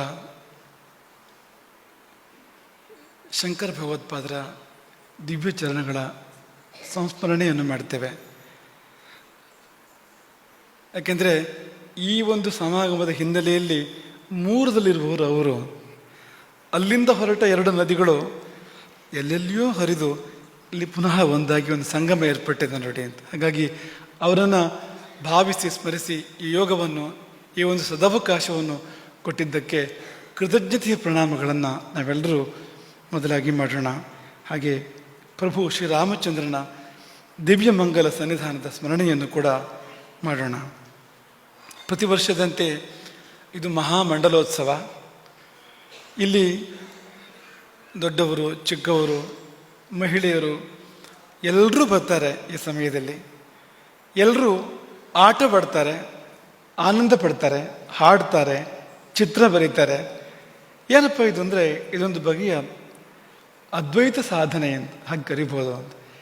ಜೀವ ದೈವಾದ್ವೈತಕ್ಕೆ ಪೀಠಿಕೆ ಜೀವ ಜೀವಾದ್ವೈತ ಅಂತ. ಹಾಗೆ ಹಲವು ಜೀವಗಳು ಸೇರಿ ಒಂದಾಗಿ ಒಂದು ಅದ್ವೈತವನ್ನು, ಪರಮಾದ್ವೈತಕ್ಕೆ ಪೀಠಿಕೆ ಆಗಬಲ್ಲಂಥ ಒಂದು ಇಲ್ಲಿಯ ಲೌಕಿಕವಾದ ಅದ್ವೈತವನ್ನು ಸಾಧನೆ ಮಾಡ್ತಕ್ಕಂಥ ಒಂದು ದಿವ್ಯ ಸಂದರ್ಭ ಅದು ಆ ಮಹಾಮಂಡಲೋತ್ಸವ ಎನ್ನುವಂಥದ್ದು. ಅದು ಪ್ರತಿ ವರ್ಷವೂ ನಡೀತಾ ಇರತಕ್ಕಂಥದ್ದು. ಒಳಗೆ ಹುದುಗಿದ ಪ್ರತಿಭೆಯ ಅನಾವರಣದ ಒಂದು ಕಾರ್ಯ. ಗುರು ಕಾರ್ಯ ಅಂದರೆ ಅದಂತೆ. ಒಳಗೆ ಒದಗಿರುವ ಶಕ್ತಿ, ಒಳಗೆ ಒದಗಿರುವಂಥ ಪ್ರತಿಭೆ ಅದು ಹೊರಗೆ ಬರಬೇಕು ಅಂತ, ಅದು ಅನಾವರಣ ಆಗಬೇಕು ಅಂತ. ಅಂತಹ ಕಾರ್ಯ ನಮಗೆ ನಮ್ಮರಿವನ್ನು ಮೂಡಿಸುವ ಕಾರ್ಯ. ನಮಗೆ ಇಂಥದ್ದೊಂದು ಪ್ರತಿಭೆ ನಮ್ಮಲ್ಲಿದೆ, ನಾನು ಹಾಡಬಲ್ಲೆ, ನಾನು ಬರೀಬಲ್ಲೆ, ನಾನು ಆಡಬಲ್ಲೆ ಎಂಬುದು ನಮಗೆ ಗೊತ್ತಾಗ್ತದೆ ನೋಡಿ ಅಂತ. ಅಂಥ ಒಂದು ಸಂದರ್ಭ ಇದು. ಅದು ಪ್ರತಿ ವರ್ಷದಂತೆ ಈ ವರ್ಷ ನಡೆದಿದೆ. ಆದರೆ ಈ ವರ್ಷ ಅತ್ಯದ್ಭುತವಾದ ವಿಶೇಷ ಒಂದು ತಾನಾಗಿ ಕೂಡಿ ಬಂದಿದೆ ಅದಕ್ಕೆ. ಯಾಕೆಂದರೆ ಶಕಟಪುರಿಯ ಪೂಜ್ಯ ಗುರುವರಿಯರು ವಿದ್ಯಾಭಿನವ ಶ್ರೀ ಶ್ರೀ ಕೃಷ್ಣಾನಂದ ತೀರ್ಥ ಮಹಾಸ್ವಾಮಿಗಳು ಅವರು ಇಲ್ಲಿಗೆ ಬರುವ ದಿನವನ್ನು ನಿಶ್ಚಯಿಸಿ ನಮಗೆ ತಿಳಿಸಿದರು. ಅದು ಸಹಜವಾಗಿ ಇದರೊಟ್ಟಿಗೆ ಕೂಡಿ ಬಂದಿತ್ತು. ಈ ಮಹಾಮಂಡಲೋತ್ಸವವು ಅದು ಎರಡು ಕೂಡ ಕೂಡಿ ಬಂದಿತ್ತು. ಯೋಗ ಎಂಬುದಾಗಿ ನಾವು ಭಾವಿಸ್ತೇವೆ ಅಂತ. ನಿಮ್ಮ ಬಿಂದು ಪ್ರತಿಭೆಗಳು ಏನಿದೆಯೋ ಅದನ್ನು ವೀಕ್ಷಿಸಲಿಕ್ಕೆ ಸಿಂಧು ಬಂದಿದೆ ಅಂತ, ಶಕಟಪುರದಿಂದ ಇಲ್ಲಿಗೆ ಸಿಂಧು ಬಂದಿದೆ ಅಂತ. ಅಂದರೆ ನಿಮ್ಮ ಯೋಗ ಅದು ಎಂಬುದಾಗಿ ನಾವು ಭಾವಿಸುವಂಥದ್ದು. ಮಹಾಮಂಡಲ ಅಂದರೆ ಇಡೀ ಮಠದ ಶಿಷ್ಯವರ್ಗದ ಪ್ರಾತಿನಿಧ್ಯವಾಗಿರ್ತಕ್ಕಂಥ ಒಂದು ಸಂಸ್ಥೆ ಅದು. ಅದು ತನ್ನದೊಂದು ಅಭಿವ್ಯಕ್ತಿಯನ್ನು ಮಾಡುವಾಗ ಆ ಒಂದು ದಿವ್ಯ ಸಮಯದಲ್ಲಿ ಪೂಜ್ಯ ಚಕಟಪುರಿಯ ಗುರುವರಿಯರು ಇಲ್ಲಿಗೆ ಬಂದಿರತಕ್ಕಂಥದ್ದು ಅದು ತುಂಬ ವಿಶೇಷ ಎಂಬುದಾಗಿ ನಾವು ಭಾವಿಸುವಂಥದ್ದು. ನಮಗೆ ನಿಜವಾಗಿ ಹೇಳಬೇಕು ಅಂದರೆ ಶಬ್ದಗಳೇ ಸಿಗ್ತಾ ಇಲ್ಲ ಅಂತ. ಯಾಕೆಂದರೆ ಎಲ್ಲ ಶಬ್ದಗಳು ಅಲ್ಲಿಂದ ಬಂದ್ಬಿಟ್ಟಿವೆ ಈಗಾಗಲೇ. ನಮಗಿನ್ನೇನು ಶಬ್ದ ಉಳಿದಿಲ್ಲ ಅಂತ, ಭಾವ ಮಾತ್ರ ಉಳಿದಿರುವಂಥದ್ದು. ಹೊಟ್ಟೆ ಪೂರ್ತಿ ತುಂಬಿದ ಮೇಲೆ ಒಂದು 3 ಸಾರಿ ಊಟ ಮಾಡುವಷ್ಟು ಒಂದು ಸಾರಿ ಊಟ ಮಾಡಿದ ಮೇಲೆ ಮತ್ತು ಒಂದು ತುತ್ತು ಒಳಗೆ ಹೋಗೋದು ಕೂಡ ಕಷ್ಟ ಅಲ್ವಾ ಅಂತ. ಹಾಗೆ ಒಂದು ಹೃದಯ ತುಂಬಿದ ಪರಿಸ್ಥಿತಿ ಬಂದಾಗ, ಹೊಟ್ಟೆ ತುಂಬಿದ ಮೇಲೆ ಒಂದು ತುತ್ತು ಕೂಡ ಒಳಗೆ ಹಿಡಿಸೋದಿಲ್ವೋ, ಹೃದಯ ತುಂಬಿದ ಮೇಲೆ ಒಂದೊಂದು ಶಬ್ದವನ್ನು ಆಡೋದು ಕೂಡ ತುಂಬ ಒಂದು ಕಠಿಣ ಆಗ್ಬೋದು ಅಂತ ಒಂದು ಸಂದರ್ಭ ಇದು ಎಂಬುದಾಗಿ ನಾವು ಭಾವಿಸುವಂಥದ್ದು. ಇನ್ನು ಬದರಿಯ ಶಂಕರಾಚಾರ್ಯ ಪೀಠ ಇಲ್ಲಿಯ ನಮ್ಮ ಹತ್ತಿರದಲ್ಲಿ ಇರ್ತಕ್ಕಂಥದ್ದು. ಚಕಟಪುರಿ ಅಂದರೆ ತೀರ್ಥಹಳ್ಳಿಯ ಸಮೀಪ ಇರ್ತಕ್ಕಂಥದ್ದು, ಕೊಪ್ಪದ ಸಮೀಪ ಇರ್ತಕ್ಕಂಥದ್ದು. ಒಂದೇ ಮಾತನ್ನು ಹೇಳೋದಾದರೆ, ತ್ರೇತಾಯುಗದಲ್ಲಿ ಉತ್ತರ ದಕ್ಷಿಣಕ್ಕೆ ಹರಿದು ಬಂದಿತ್ತು. ಗೊತ್ತು ನಿಮಗಲ್ವ ಅದು? ಅದು ರಾಮಾಯಣ. ಅದು ಪ್ರಭು ಶ್ರೀರಾಮಚಂದ್ರ ಉತ್ತರದ ಅಯೋಧ್ಯೆಯಿಂದ ಈ ಕಡೆಗೆ ತನ್ನ ಪಾದವನ್ನು ಬೆಳೆಸಿದ್ದ. ಲಂಕೆಯವರೆಗೂ ಎಲ್ಲವನ್ನೂ ಆತ ಪವಿತ್ರ ಮಾಡ್ತಾನೆ. ರಾವಣ ರಾಜ್ಯ ಹೋಗಿ ಲಂಕೆಯಲ್ಲಿ ಕೂಡ ರಾಮರಾಜ್ಯ ವಿಭೀಷಣ ರೂಪದಲ್ಲಿ ಬಂತು ನೋಡಿ ಅಂತ. ಕಲಿಯುಗದಲ್ಲಿ ಅಂಥದ್ದೇ ಇನ್ನೊಂದು ಘಟನೆ ಆಗಿರುವಂಥದ್ದು, ಅದು ಬದರಿಯ ಶಂಕರಾಚಾರ್ಯ ಪೀಠ ದಕ್ಷಿಣಕ್ಕೆ ಹರಿದು ಬಂದಿದ್ದು, ಈ ಕಡೆಗೆ ಬಂದಿರುವಂಥದ್ದು. ನಿಮಗೆ ಬದರಿಗೆ ಹೋಗಬೇಕು ಅಂದರೆ ಸುಲಭ ಇದೆಯಾ ಅಂತ ಅಲ್ವಾ? ಈ ಗುರು ಕರುಣ ಎಷ್ಟು ದೊಡ್ಡದು ಅಂದರೆ ಬದರಿಯೇ ಇಲ್ಲಿಗೆ ಬಂದಿದೆ, ದಕ್ಷಿಣಕ್ಕೆ ಬಂದು ಶಕಟಪುರದಲ್ಲಿ ತನ್ನನ್ನು ತಾನು ಅಭಿವ್ಯಕ್ತ ಮಾಡಿಕೊಂಡಿದೆ. ಆದರೂ ಕೂಡ ನೀವೆಲ್ಲ ಅಲ್ಲಿ ಹೋಗಿಲ್ಲ, ಕಂಡಿಲ್ಲ, ನೋಡಿಲ್ಲ, ಮಾಡಿಲ್ಲ, ಇಲ್ಲಿಗೆ ಬಂದಿದೆ ಅದು ಅಂತ. ಅಲ್ಲಿಂದ ಇಲ್ಲಿಗೆ ಬಂದಿದೆ, ಅದು ಅದ್ಭುತ. ವೈಕುಂಠದಿಂದ ಶ್ರೀಮನ್ನಾರಾಯಣ ಅಯೋಧ್ಯೆಗೆ ಬರ್ತಾನೆ ರಾಮನಾಗಿ. ಆದರೆ ದಂಡಕಾರಣ್ಯದ ಎಷ್ಟೋ ಮಂದಿಗೆ ಅಯೋಧ್ಯೆಗೆ ಹೋಗಿ ನೋಡ್ಲಿಕ್ಕೆ ಆಗ್ತದ, ಅಲ್ಲಿಗೆ ಬರ್ತಾನೆ ಆಮೇಲೆ ಎನ್ನುವ ಹಾಗೆ ಬದರಿಯಿಂದ ಶಕಟಪುರಕ್ಕೆ, ಶಕಟಪುರದಿಂದ ಅಶೋಕೆಗೆ, ಗೋಕರ್ಣಕ್ಕೆ, ಶತಶೃಂಗಪುರಕ್ಕೆ ಅವರು ಆಗಮಿಸಿರುವಂಥದ್ದು ಅದರದ್ದೇ ಹೋಲಿಕೆ ದೃಷ್ಟಾಂತ ಎಂಬುದಾಗಿ ನಾವು ಭಾವಿಸುವಂಥದ್ದು. ನಾವು ನಿಮಗೆ ಒಂದೇ ಮಾತಲ್ಲಿ ಹೇಳೋದಾದರೆ, ಅನೇಕ ಜನರನ್ನು ನಾವು ನಮ್ಮ ಜೀವನದಲ್ಲಿ ಭೇಟಿ ಮಾಡಿದ್ದೇವೆ. ಸಾವಿರಾರು ಲಕ್ಷಾಂತರ ಮಂದಿಯನ್ನು ನಾವು ಭೇಟಿ ಮಾಡಿರ್ಬೋದು. ಅನೇಕ ಯತಿವರ್ಯರನ್ನು ಕೂಡ ನಾವು ಭೇಟಿ ಮಾಡಿದ್ದೇವೆ. ಈ ಯತಿ ಸಮಾಗಮ ಎನ್ನುವಂಥದ್ದು ಎಷ್ಟೆಷ್ಟೋ ಬಾರಿ ನಡೆದು ಹೋಗಿದೆ ಅಂತ. ಅನೇಕ ಯತಿ ಸಮಾಗಮಗಳಲ್ಲಿ ಒಂದು ವಿಶ್ವಾಸ, ಒಂದು ಪ್ರೀತಿ, ಒಂದು ಭಾವಾದ್ವೈತ ಇದು ಏರ್ಪಟ್ಟಿದ್ದನ್ನು ನಾವು ನೋಡಿದ್ದೇವೆ. ಆದರೆ ಈ ನಮ್ಮಿಬ್ಬರ ಒಂದು ಸಮಾಗಮದಲ್ಲಿ ಎಂಥ ಒಂದು ಪ್ರೇಮದ ಅಭಿವ್ಯಕ್ತಿ ಉಂಟಾಯಿತೋ ಅಂಥದ್ದಾದ ಒಂದು ನೆನಪು ನಮಗೆ ಯಾವತ್ತೂ ಕಾಣಿಸೋದಿಲ್ಲ ಅಂತ. ನಮ್ಮ ಇಡೀ ಜನ್ಮದಲ್ಲಿ, ಇಡೀ ಜೀವನದಲ್ಲಿ, ನಮ್ಮ ಇಷ್ಟು ವರ್ಷದ ಈ ಜೀವನದಲ್ಲಿಯೇ ಇಂಥದ್ದೊಂದು ಸಮಾಗಮ, ಇಂಥದ್ದೊಂದು ಪ್ರೇಮಾಭಿವ್ಯಕ್ತಿಯನ್ನು ನಾವು ಕಂಡಿದ್ದಿಲ್ಲ ಎಂಬುದಾಗಿ ನಾವು ಖಂಡಿತವಾಗಿಯೂ ಕಂಠೋಕ್ತವಾಗಿ ಅದನ್ನು ಸಾರಿ ಹೇಳ್ಬೋದು ಅಂಥದ್ದದು ಅಂತ. ಹಾಗಾಗಿ ಅವರು ನಮ್ಮ ಬಗ್ಗೆ ಹೇಳಿದ್ರು, ಅವರು ಪ್ರೇಮಮಯಿ, ಸ್ನೇಹಮಯಿ ಅಂತ. ಆದರೆ ಅವರನ್ನು ನೋಡಿದ ಮೇಲೆ ಅಂತ ಅನಿಸ್ಬಿಡ್ತದೆ ನಮಗೆ ಅಂತ. ಅವ್ರು ಹಾಗೆ ಇರಲಿಕ್ಕೆ ಸಾಧ್ಯ ಇಲ್ಲ ಯಾರೂ ಕೂಡ ಎನ್ನುವ ಹಾಗೆ ನಮಗೆ ಅನಿಸ್ಬಿಡ್ತದೆ ಅಂತ. ಅವರು ಎಷ್ಟು ಸುಂದರವಾಗಿ ಶಂಕರಾಚಾರ್ಯರ 4 ಶಿಷ್ಯರು ಅವರು ಇಡೀ ಚಿತ್ರವನ್ನು ಬಿಚ್ಚಿಟ್ರು ಅಲ್ವ ನಿಮ್ಮ ಮುಂದೆ. ಶಂಕರರ 4 ಶಿಷ್ಯರು ಹೇಗಿದ್ದರು ಅಂತ ಅದನ್ನು ನಿರೂಪಿಸುವಾಗ ಅಲ್ಲಿ ಅವರ ಮಠವೂ ಬಂತು, ಇದು ಕೂಡ ಅವರ ಮಠವೇ, ಈ ಮಠವೂ ಕೂಡ ಬಂತು ಅಂತ. ಎಷ್ಟು ಸೊಗಸಾಗಿ ನಿರೂಪಣೆ ಮಾಡಿದ್ರು ನೋಡಿ ಅಂತ. ತುಂಬ ಹಾಗೆ ಸುಲಭ ಅಲ್ಲ ಅಂತ, ಆ ರೀತಿ ನಿರೂಪಣೆ ಮಾಡಲಿಕ್ಕೆ ಸುಲಭ ಅಲ್ಲ ಎಂಬುದಾಗಿ ನಾವು ಭಾವಿಸುವ. ಎಷ್ಟು ಸೊಗಸಾಗಿರ್ತಕ್ಕಂಥ ನಿರೂಪಣೆ. ಹಾಗೆ ತೋಟಕರ ಬಗ್ಗೆ ಅವರು ಎಷ್ಟು ಚೆನ್ನಾಗಿ ಅವರು ತಿಳಿಸಿಕೊಟ್ರು. ತೋಟಕಾಚಾರ್ಯರು ಅಂದರೆ ಏನು, ಅವ್ರು ಏನಾಗಿದ್ದರು, ಅವ್ರು ಹೇಗಾದರೂ, ಗುರುಕೃಪೆಯ ಮಹತ್ವ ಎಂಥದ್ದು, ಗುರು ಶುಶ್ರೂಷೆಯ ಮಹತ್ವ ಎಂಥದ್ದು ನೀವೆಲ್ಲ ಕೇಳಿದ್ರಿ ಅಂತ. ನಮ್ಮದೊಂದು ಅನುಭವ ನಿಮ್ಮ ಜೊತೆಗೆ ಹಂಚಿಕೊಡ್ತೇವೆ ನಾವು. ಅವರ ಸಂಭಾಷಣೆ ನಡೀತಾ ಇತ್ತು, ಸಂದೇಶಗಳ ಮೂಲಕ ಸಂಭಾಷಣೆ ನಡೀತಾ ಇತ್ತು. ಅವರು 2 ಶ್ಲೋಕಗಳನ್ನು ರಚಿಸಿದರು ಆ ಸಮಯದಲ್ಲೇ. ನಮ್ಮ ಕುರಿತಾಗಿ ಅಪರೂಪದ ಸಂದರ್ಭ ಅದು. 2 ಶ್ಲೋಕಗಳನ್ನು ಅವರು ರಚನೆ ಮಾಡಿದರು. ನಾವು ಇವತ್ತು ನಿಮಗೆ ಆ ಶ್ಲೋಕಗಳ ಬಗ್ಗೆ ನಿಮಗೆ ಇಲ್ಲಿ ಹೇಳಬೇಕು ಅಂತ ಅಂದ್ಕೊಂಡಿದ್ವು, ಬರೆದಿಟ್ಕೊಂಡಿದ್ದೇವೆ ಅದನ್ನು ಹೇಳಬೇಕು ಅಂತ. ಆದರೆ ಇಲ್ಲಿ ಮತ್ತೆ 3 ಶ್ಲೋಕಗಳನ್ನು ಇಲ್ಲಿ ಮತ್ತೆ ಅವರು ರಚಿಸಿ ಹೇಳಿದರು, ಅವರು ಮಾತಿನ ಮಧ್ಯದಲ್ಲಿ ಅಂತ. 5 ಆಯಿತು ಅಂತ. ಈ 3 ಬರ್ಕೊಂಡಿಲ್ಲ ನಾವು, ಆ 2 ಮಾತ್ರ ಬರ್ಕೊಂಡಿದ್ದೇವೆ ಅಂತ. ನಿಮಗೆ ತೋಟಕರ ನೆನಪಾಗೋದಿಲ್ವಾ ಅಂತ, ತೋಟಕಾಚಾರ್ಯರ ನೆನಪಾಗೋದಿಲ್ವಾ ಅಂತ. ತೋಟಕಾಚಾರ್ಯರು ಹೇಗೆ ನಿಂತ ನಿಲುವಿನಲ್ಲಿ ಆ ತೋಟಕಾಷ್ಟಕ 8 ಶ್ಲೋಕಗಳನ್ನ ಶಂಕರಾಚಾರ್ಯರ ಬಗ್ಗೆ ಅವರು ಗಂಗಾ ಪ್ರವಾಹದಾಗೆ ಹೇಗೆ ಹರಿಸಿದ್ರೋ ಹಾಗೆ ನೋಡಿ. ಈಗ 5 ಆಯ್ತು ಈಗಲೇ ಅಂತ. ಇನ್ನು ಹೊರಡುವ ಮೊದಲು ಎಷ್ಟಾಗ್ತದೋ ಗೊತ್ತಿಲ್ಲ, ನಾಳೆ ಹೊರಡುವ ಮೊದಲು ಅಂತ. ಇದು ಅಷ್ಟಕ್ಕಾಗ್ತದೋ ಅಷ್ಟೋತ್ತರ ಶತ ಆಗ್ತದೋ ಏನಾಗ್ತದೋ ಗೊತ್ತಿಲ್ಲ ಅಂತ. ಹಾಗೆ ಪುಂಖಾನುಪುಂಖವಾಗಿ ತೋಟಕರ ನೆನಪು ಮಾಡುವಂತೆ ಅವರ ಕವಿತ್ವ ಅಭಿವ್ಯಕ್ತವಾಗಿದ್ದನ್ನು ನಾವು ಕಂಡುವ, ಅವರ ಪ್ರೀತಿ ಕೂಡ ಅಭಿವ್ಯಕ್ತವಾಗಿದ್ದನ್ನು ನಾವು ಕಂಡುವ.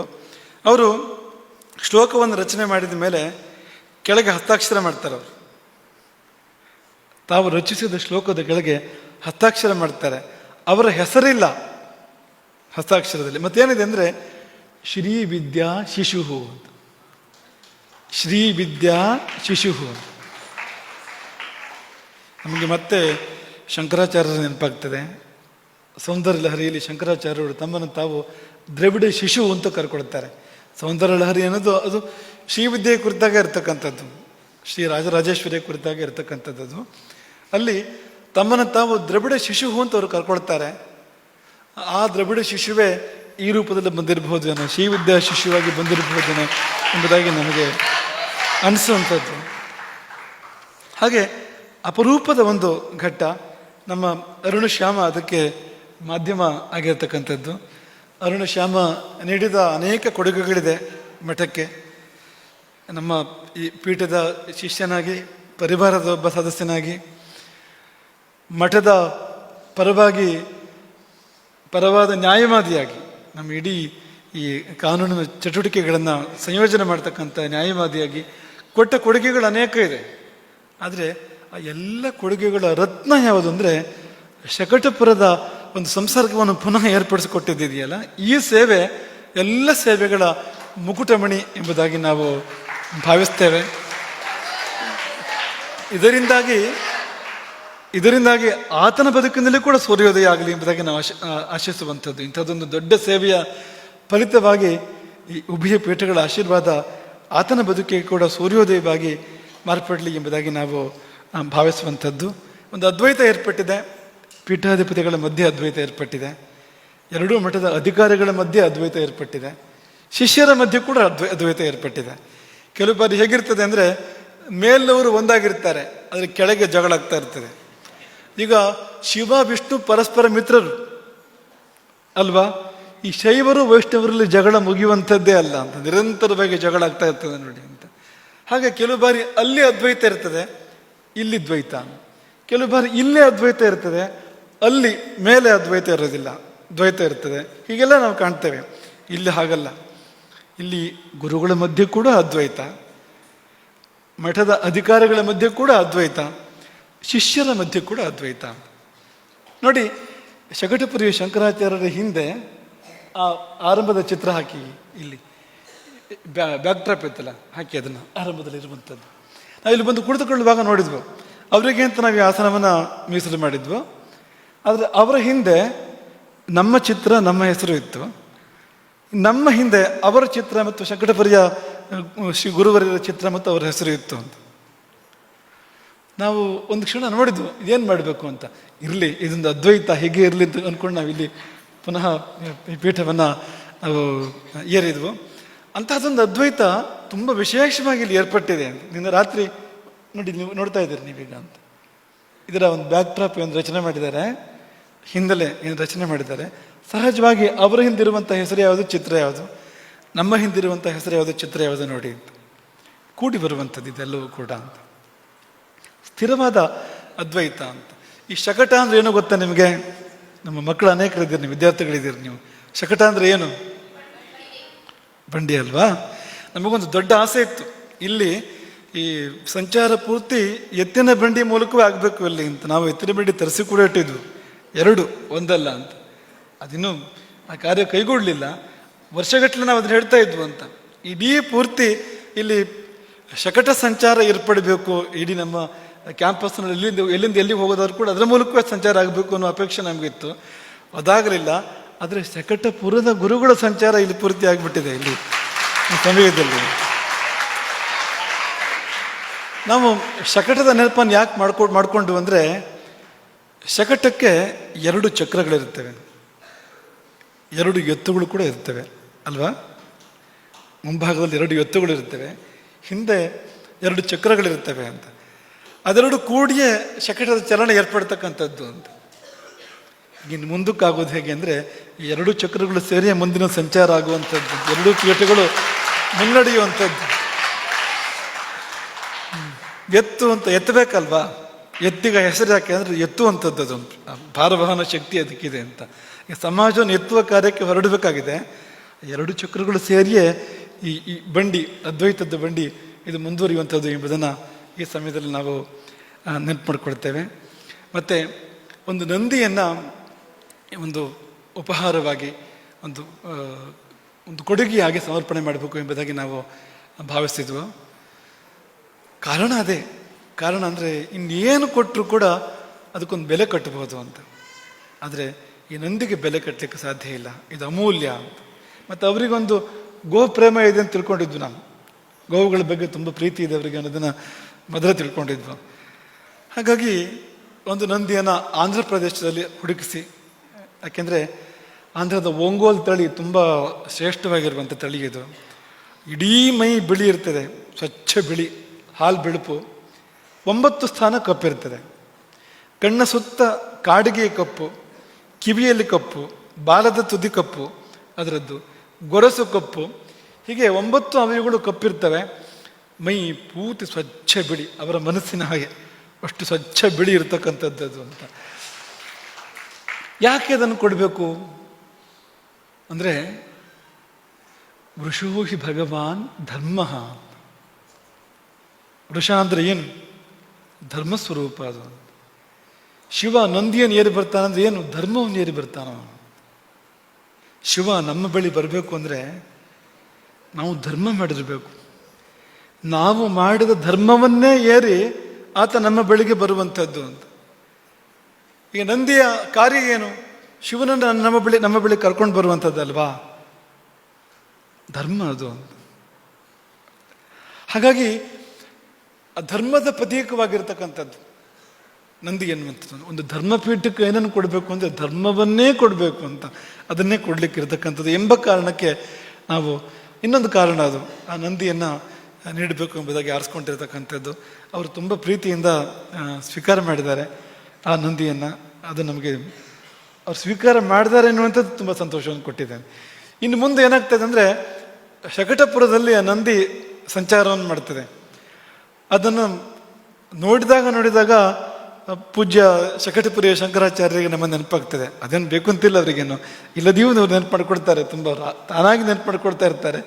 ಇದು ಅಗತ್ಯ ಇದೆ ಅಂತಲ್ಲ, ಆದರೆ ಇದು ಚೈತನ್ಯಪೂರ್ಣವಾಗಿರ್ತಕ್ಕಂಥ ಒಂದು ಸಾಧನ ಆಗ್ತದೆ ಅಂತ. ನಮ್ಮಿಬ್ಬರ ಮಧ್ಯದ ಬಾಂಧವ್ಯಕ್ಕೆ ಒಂದು ಸಾಧನವಾಗಿ ಅದು ಮಾರ್ಪಡ್ತದೆ ಅಂತ. ನೀವು ಕೊಹಿನೂರು ವಜ್ರ ಕೊಟ್ಟರು ಕೂಡ ಅದಕ್ಕೆ ಜೀವ ಇಲ್ಲ ಅಂತ, ಅಲ್ಲಿ ಚೈತನ್ಯದ ಪ್ರಸರಣ ಇಲ್ಲ ಅಂತ ಆ ವಜ್ರದಲ್ಲಿ.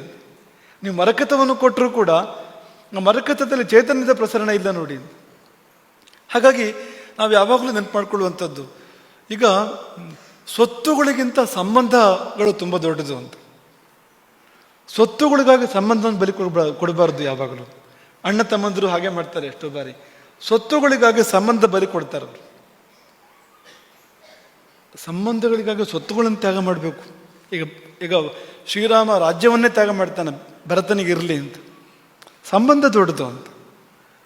ಸ್ವತ್ತಿಗೆ ಜೀವ ಇಲ್ಲ, ಸಂಬಂಧಕ್ಕೆ ಜೀವ ಇದೆ ಅಂತ. ಹಾಗಾಗಿ ಅದು ತುಂಬ ಶ್ರೇಷ್ಠವಾಗಿರ್ತಕ್ಕಂಥದ್ದು. ಹಾಗಾಗಿ ಜೀವ ಇರ್ತಕ್ಕಂಥ, ಚೈತನ್ಯ ಇರ್ತಕ್ಕಂಥ ಒಂದು ಅಮೂಲ್ಯವಾದ ರತ್ನವನ್ನು ಕೊಡಬೇಕು ಎಂಬ ನಮ್ಮ ಭಾವನೆಯ ಫಲವಾಗಿ ಆ ನಂದಿಯನ್ನು ನಾವು ಪ್ರದಾನ ಮಾಡಿರುವಂಥದ್ದು. ಅವರು ತುಂಬ ಪ್ರೀತಿಯಿಂದ ಸ್ವೀಕಾರ ಮಾಡಿದ್ದಾರೆ. ಅದಿನ್ನು ಮುಂದೆ ಶಕಟಪುರದಲ್ಲಿ ರಾಮಚಂದ್ರಾಪುರ ಮಠದ ಪ್ರತಿನಿಧಿಯಾಗಿ ಅದು ಅಲ್ಲಿ ವಿಹರಿಸಲಿ, ಸಂಚರಿಸಲಿ ಎಂಬುದಾಗಿ ನಾವು ಈ ಸಮಯದಲ್ಲಿ ಹಾರೈಸುವಂಥದ್ದು. ಶ್ರೀವಿದ್ಯೆಯ ಸೇವೆಯನ್ನು ಮಾಡ್ತಾರವರು. ನೀವು ಎಷ್ಟೊತ್ತು ಕೂತ್ಕೋತೀರಿ ಹೇಳಿ? ಈ ಸಭೆ ಒಂದು 12 ಗಂಟೆಗೆ ಪ್ರಾರಂಭ ಆಗಿದೆ. 8 ಗಂಟೆವರೆಗೆ ಸಭೆ ಮಾಡಿದ್ರೆ ಕೂತ್ಕೋತೀರ ನೀವು ಸಭೆಯಲ್ಲಿ? 10 ಗಂಟೆವರೆಗೆ ಮಾಡಿದ್ರೆ ಕೂತ್ಕೋತೀರ ಸಭೆಯಲ್ಲಿ ನೀವು? ಅವರು ಶ್ರೀ ಚಕ್ರಾರ್ಚನೆ ಕೂತ್ಕೊಂಡ್ರೆ 8 ಗಂಟೆ ಕೂತ್ಕೊಳ್ತಾರೆ, 10 ಗಂಟೆ ಕೂತ್ಕೊಳ್ತಾರೆ. ಶ್ರೀವಿದ್ಯೋಪಾಸನೆ ಮಾಡಬೇಕಾದ್ರೆ 8-10 ತಾಸು ಕುಳಿತುಕೊಂಡು ಚಕ್ರಾರ್ಚನೆ ಮಾಡ್ತಾರೆ. ನಮಗೂ ಒಂದು ಆಸೆ ಇದೆ. ಈ ಬಾರಿ ಅವರು ಬಂದಾಗ ಶುಕ್ರವಾರ ಇಲ್ಲ, ಈ ಬಾರಿ ಅವರ ಭೇಟಿಯ ಸಮಯದಲ್ಲಿ ಅಂತ ಯಾವುದಾದ್ರೂ ಸಮಯದಲ್ಲಿ ಅವರಿಲ್ಲಿ ಒಂದು ಚಕ್ರಾರ್ಚನೆ ಮಾಡ್ತಕ್ಕಂಥ ಒಂದು ಒಂದು ಕಾಲ ಬಂದಿದ್ರೆ ಅದು ಎಷ್ಟು ಚೆನ್ನಾಗಿರ್ತಿತ್ತು ಎಂಬ ಆಶಯ ನಮ್ಮ ಹೃದಯದಲ್ಲಿದೆ. ಇಲ್ಲಿ ಬಂದು ರಾಜರಾಜೇಶ್ವರಿ ನಮ್ಮ 3 ಪ್ರಧಾನ ದೇವತೆಗಳಲ್ಲಿ ಒಂದು, ಸೀತಾರಾಮಚಂದ್ರ, ಚಂದ್ರಮೌಳೀಶ್ವರ ಮತ್ತು ರಾಜರಾಜೇಶ್ವರಿ ಪ್ರಧಾನ ದೇವತೆಗಳಲ್ಲಿ ನಾವು ನಿತ್ಯವೂ ಆರಾಧನೆ ಮಾಡ್ತಕ್ಕಂಥ, ಭಕ್ತಿ ಮಾಡ್ತಕ್ಕಂಥ ದೇವಿಯವಳು ರಾಜರಾಜೇಶ್ವರಿ. ಆಕೆಯ ಅನುಗ್ರಹ ಆದರೆ ಒಂದು ಬಾರಿ ಶಕಟಪುರಿಯ ಶಂಕರಾಚಾರ್ಯರು ಇಲ್ಲಿ ಶ್ರೀಚಕ್ರಾರ್ಚನೆ ಮಾಡುವಂತೆ, ನೀವೆಲ್ಲ ಅದನ್ನು ನೋಡುವಂತೆ ಆದರೆ ಅದು ತಾಯಿಯ ಕಾರುಣ್ಯ ಎಂಬುದಾಗಿ ನಾವು ಭಾವಿಸ್ತೇವೆ. ಕಾಲ ಕೂಡಿ ಬರಬೇಕು, ಎಲ್ಲವೂ ಅದಕ್ಕೆ ಒದಗಿ ಬರಬೇಕು. ಅದು ಇಲ್ಲಿ ಬಾಗಿಲು ಸದಾ ತೆರೆದಿದೆ ಅಂದರೆ ಅದು ಕಡಿಮೆ ಆಗ್ತದೆ. ಶಕಟಪುರದವರು ಬರ್ತಾರೆ ಅಂದರೆ ಇಲ್ಲಿ ಬಾಗಿಲುಗಳೆಲ್ಲ ತೆರೆದಿರ್ತೇವೆ ಅಂದರೆ ಸಣ್ಣದಾಗ್ತದೆ. ಬಾಗಿಲುಗಳೇ ಇಲ್ಲ ಅಂತ ಅವ್ರು ಬರೋದಾದರೆ ಇಲ್ಲಿ ಗೋಡೆಯೂ ಇಲ್ಲ, ಬಾಗಿಲೂ ಇಲ್ಲ ಅಂತ, ಪೂರ್ತಿ ಮುಕ್ತಾಯ ಅಂದರೆ ಅದು ಹೆಚ್ಚು ಸೂಕ್ತ ಎಂಬುದಾಗಿ ನಾವು ಭಾವಿಸ್ತೇವೆ. ಅಂತೂ ಇದು ಶಾಶ್ವತ ಸಂದರ್ಭ. ಇದೊಂದು ಈ ಕಾರ್ಯಕ್ರಮ ಈಗ ಮುಗಿತದೆ, ಅದರ ನೆನಪುಗಳು ಶಾಶ್ವತವಾಗಿರ್ತವೆ. ತಾಮ್ರಪತ್ರದ ಸಂದೇಶ ಅದು, ಈ ಬಾಂಧವ್ಯ ಸ್ಥಿರ ಅಂತ. ಇದು ಜಲಲಿಪಿ ಅಲ್ಲ, ಇದು ಶಿಲಾಲಿಪಿ ಇದು ಅಂತ. ತಾಮ್ರಲಿಪಿ ಮತ್ತು ಶಿಲಾಲಿಪಿ ಇದು ಅಂತ. ಇದು ಎಂದೆಂದೂ ಇರ್ತಕ್ಕಂಥದ್ದು. 12 ವರ್ಷದ ತಪಸ್ಸಿನ ಫಲವಾಗಿ ಒಂದು ಬಾಂಧವ್ಯ ಅದು ವಿಕಸಿತವಾಯಿತು ಅಂದರೆ ಅದಕ್ಕೆ ಮುಕ್ತಾಯ ಇಲ್ಲ ಅಂತ, ಅದು ಇಲ್ಲ ಅಂತ ಆಗುವಂಥ ಪ್ರಮೇಯ ಇಲ್ಲ ಅಂತ. ಎಲ್ಲಿವರೆಗೆ ಸೂರ್ಯಚಂದ್ರರು ಇರ್ತಾರೋ, ಎಲ್ಲಿವರೆಗೆ ಭಾರತ ದೇಶದಲ್ಲಿ ಗಂಗೆ ಹರಿತಾಳೋ, ಎಲ್ಲಿವರೆಗೆ ಶಕಟಪುರ ಇರ್ತದೋ, ಅಶೋಕೆ ಗೋಕರ್ಣ ಇರ್ತದೋ, ಈ ಮಠಗಳಿರುತ್ತೋ, ಅಲ್ಲಿವರೆಗೆ ಈ ಬಾಂಧವ್ಯ ಹೀಗೆ ಇರುವಂಥದ್ದು ಎಂಬುದಾಗಿ ನಾವಿಲ್ಲಿ ನೆನಪಿಸಿಕೊಂಡು, ಅವರ ಒಟ್ಟಿಗೆ ಬಂದಿರತಕ್ಕಂಥ ಪೂಜ್ಯ ಶ್ರೀ ಕೃಷ್ಣಾತ್ಮಾನಂದ ಸರಸ್ವತಿಗಳು, ಶ್ರೀ ಕ್ಷೇತ್ರ ಹೊಸೂರಿನ ಅಲ್ಲಿಂದ ಅವರು ಬಂದಿರತಕ್ಕಂಥವ್ರು. ಶಕಟಪುರದಲ್ಲಿ ಹೆಚ್ಚು ಅವರು ವಸತಿ ಮಾಡ್ತಾರೆ. ತಾನಾಗಿ ನಮಗಾಗಿರುವಂಥ ಲಾಭ ಅದು. ಶಕಟಪುರದಲ್ಲಿ ಬರೋ ನಿರೀಕ್ಷೆಯಲ್ಲಿ ನಾವಿದ್ದು, ಜೊತೆಗೆ ಅವರು ಕೂಡ ಬಂದಿದ್ದು ಅದು ಚಿನ್ನದ ಹೂವಿಗೆ ಸುಗಂಧ ಬಂದಂತಾಯಿತು ಎಂಬುದಾಗಿ ನಾವು ಭಾವಿಸಿ ಅವರ ಆಗಮನವನ್ನು ಕೂಡ ವಿಶೇಷವಾಗಿ ನಾವು ಮಾನ್ಯ ಮಾಡ್ತೇವೆ. ಅವರು ಕೂಡ ಮತ್ತೆ ಮತ್ತೆ ಇಲ್ಲಿ ಬರಬೇಕು ಎಂಬುದಾಗಿ ಅಪೇಕ್ಷೆ ಪಡ್ತೇವೆ. ಇಂದು ಸಂಜೆ ಸ್ವರ್ಣ ಮಂಟಪದ ಪೂಜೆ ಆಗಲಿಕ್ಕಿದೆ. ಇಂದು ಸಂಜೆ ಮತ್ತು ನಾಳೆ ಬೆಳಗ್ಗೆ ಸ್ವರ್ಣ ಮಂಟಪದ ಪೂಜೆ. ನಿತ್ಯ ಪೂಜೆಯಲ್ಲಿ ಎಲ್ಲ ದೇವತೆಗಳು ಕೂಡ ಇರೋದಿಲ್ಲ. ಸ್ವರ್ಣ ಮಂಟಪ ಬಂದಾಗ ಎಲ್ಲ ದೇವತೆಗಳು ಕೂಡ ಬರ್ತಾರೆ ಅಲ್ಲಿ.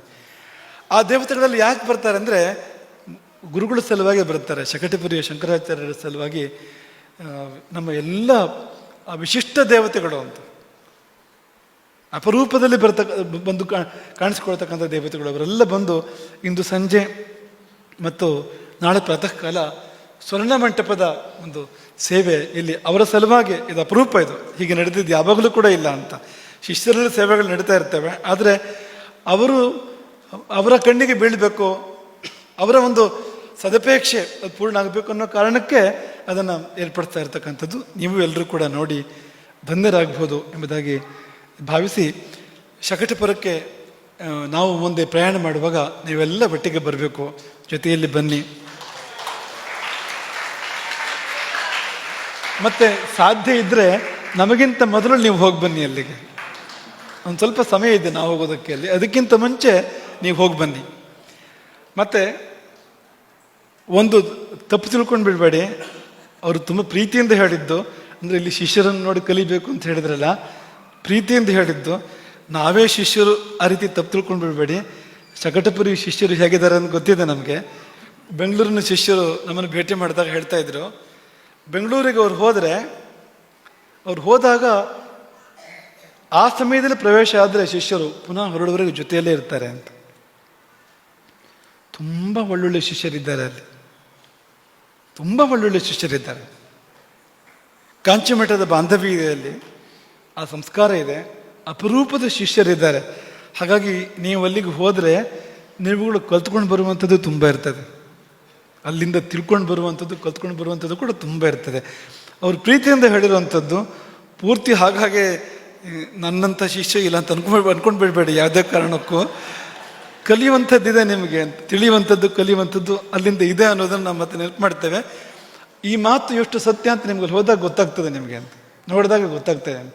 ಅಂಥ ಒಳ್ಳೊಳ್ಳೆ ಶಿಷ್ಯವರ್ಗ ಇರ್ತಕ್ಕಂಥ ಒಂದು ಮಠ ಅದು ಎಂಬುದನ್ನು ಈ ಸಮಯದಲ್ಲಿ ನಾವು ಉಲ್ಲೇಖ ಮಾಡಿ ನಾವೆಲ್ಲ ಹೋಗೋಣ, ಮತ್ತೆ ಹೋಗೋಣ. ನೀವುಗಳು ಕೂಡ ಅವ್ರೇನು ಹೇಳಿದ್ರೋ ಅದು ಅಕ್ಷರಶಃ ಸತ್ಯ. ಅದು ಈ ಪೀಠಗಳೆರಡು ಒಂದೇ ಆಗಿದ್ದರಿಂದ ನೀವು ಹೇಗೆ ಇಲ್ಲಿ ನಡ್ಕೊಳ್ತೀರೋ ಅದೇ ರೀತಿಯಲ್ಲಿ ನಡ್ಕೊಳ್ಬೇಕು ನೀವು. ಅದೇ ಒಂದು ಶ್ರದ್ಧೆ, ಅದೇ ಗೌರವ, ಅದೇ ಸಮರ್ಪಣೆ, ಆ ಭಾವದಲ್ಲಿ ನೀವು ನಡ್ಕೊಳ್ಬೇಕು ಅಂತ. ಏಕಂ ದುಃಖಂ ಸುಖಂಚನವಂತ ರಾಮ ಸುಗ್ರೀವರು ಆ ಸಮಯದಲ್ಲಿ ಮಾತಾಡ್ಕೊಂಡ ಹಾಗೆ ಎರಡೂ ಮಠಗಳು ಬೇರೆ ಅಲ್ಲ, ಅಧಿಕಾರಿ ವರ್ಗ ಬೇರೆ ಅಲ್ಲ, ಶಿಷ್ಯರು ಕೂಡ ಬೇರೆ ಅಲ್ಲ. ಹಾಗೆ ಇದು ಮುಂದುವರಿಲಿ ಎಂಬುದಾಗಿ ಭಾವಿಸಿ ಇನ್ನು ಶಕಟಪುರದ ಪ್ರತೀಕ್ಷೆಯಲ್ಲಿರೋಣ, ಅಲ್ಲಿಯ ಒಂದು ಭೇಟಿಯ ಪ್ರತೀಕ್ಷೆಯಲ್ಲಿರೋಣ. ಅದಕ್ಕಿಂತ ಮುಂಚೆ ತೀರ್ಥಹಳ್ಳಿಯಲ್ಲಿ ಒಂದು ಅಪರೂಪದ ಸಮಾಗಮ ಆಗಲಿಕ್ಕಿದೆ. ಕಾಂಚಿಯ ಶಂಕರಾಚಾರ್ಯರು ತೀರ್ಥಹಳ್ಳಿ ಮಠಕ್ಕೆ ಆಗಮಿಸಲಿಕ್ಕಿದ್ದಾರೆ. ಆ ಸಮಯದಲ್ಲಿ ಶಕಟಪುರಿಯ ಗುರುವರಿಯರು ಕೂಡ ಅಲ್ಲಿಗೆ ಆಗಮಿಸ್ತಾರೆ, ತೀರ್ಥಹಳ್ಳಿಗೆ ಆಗಮಿಸ್ತಾರೆ.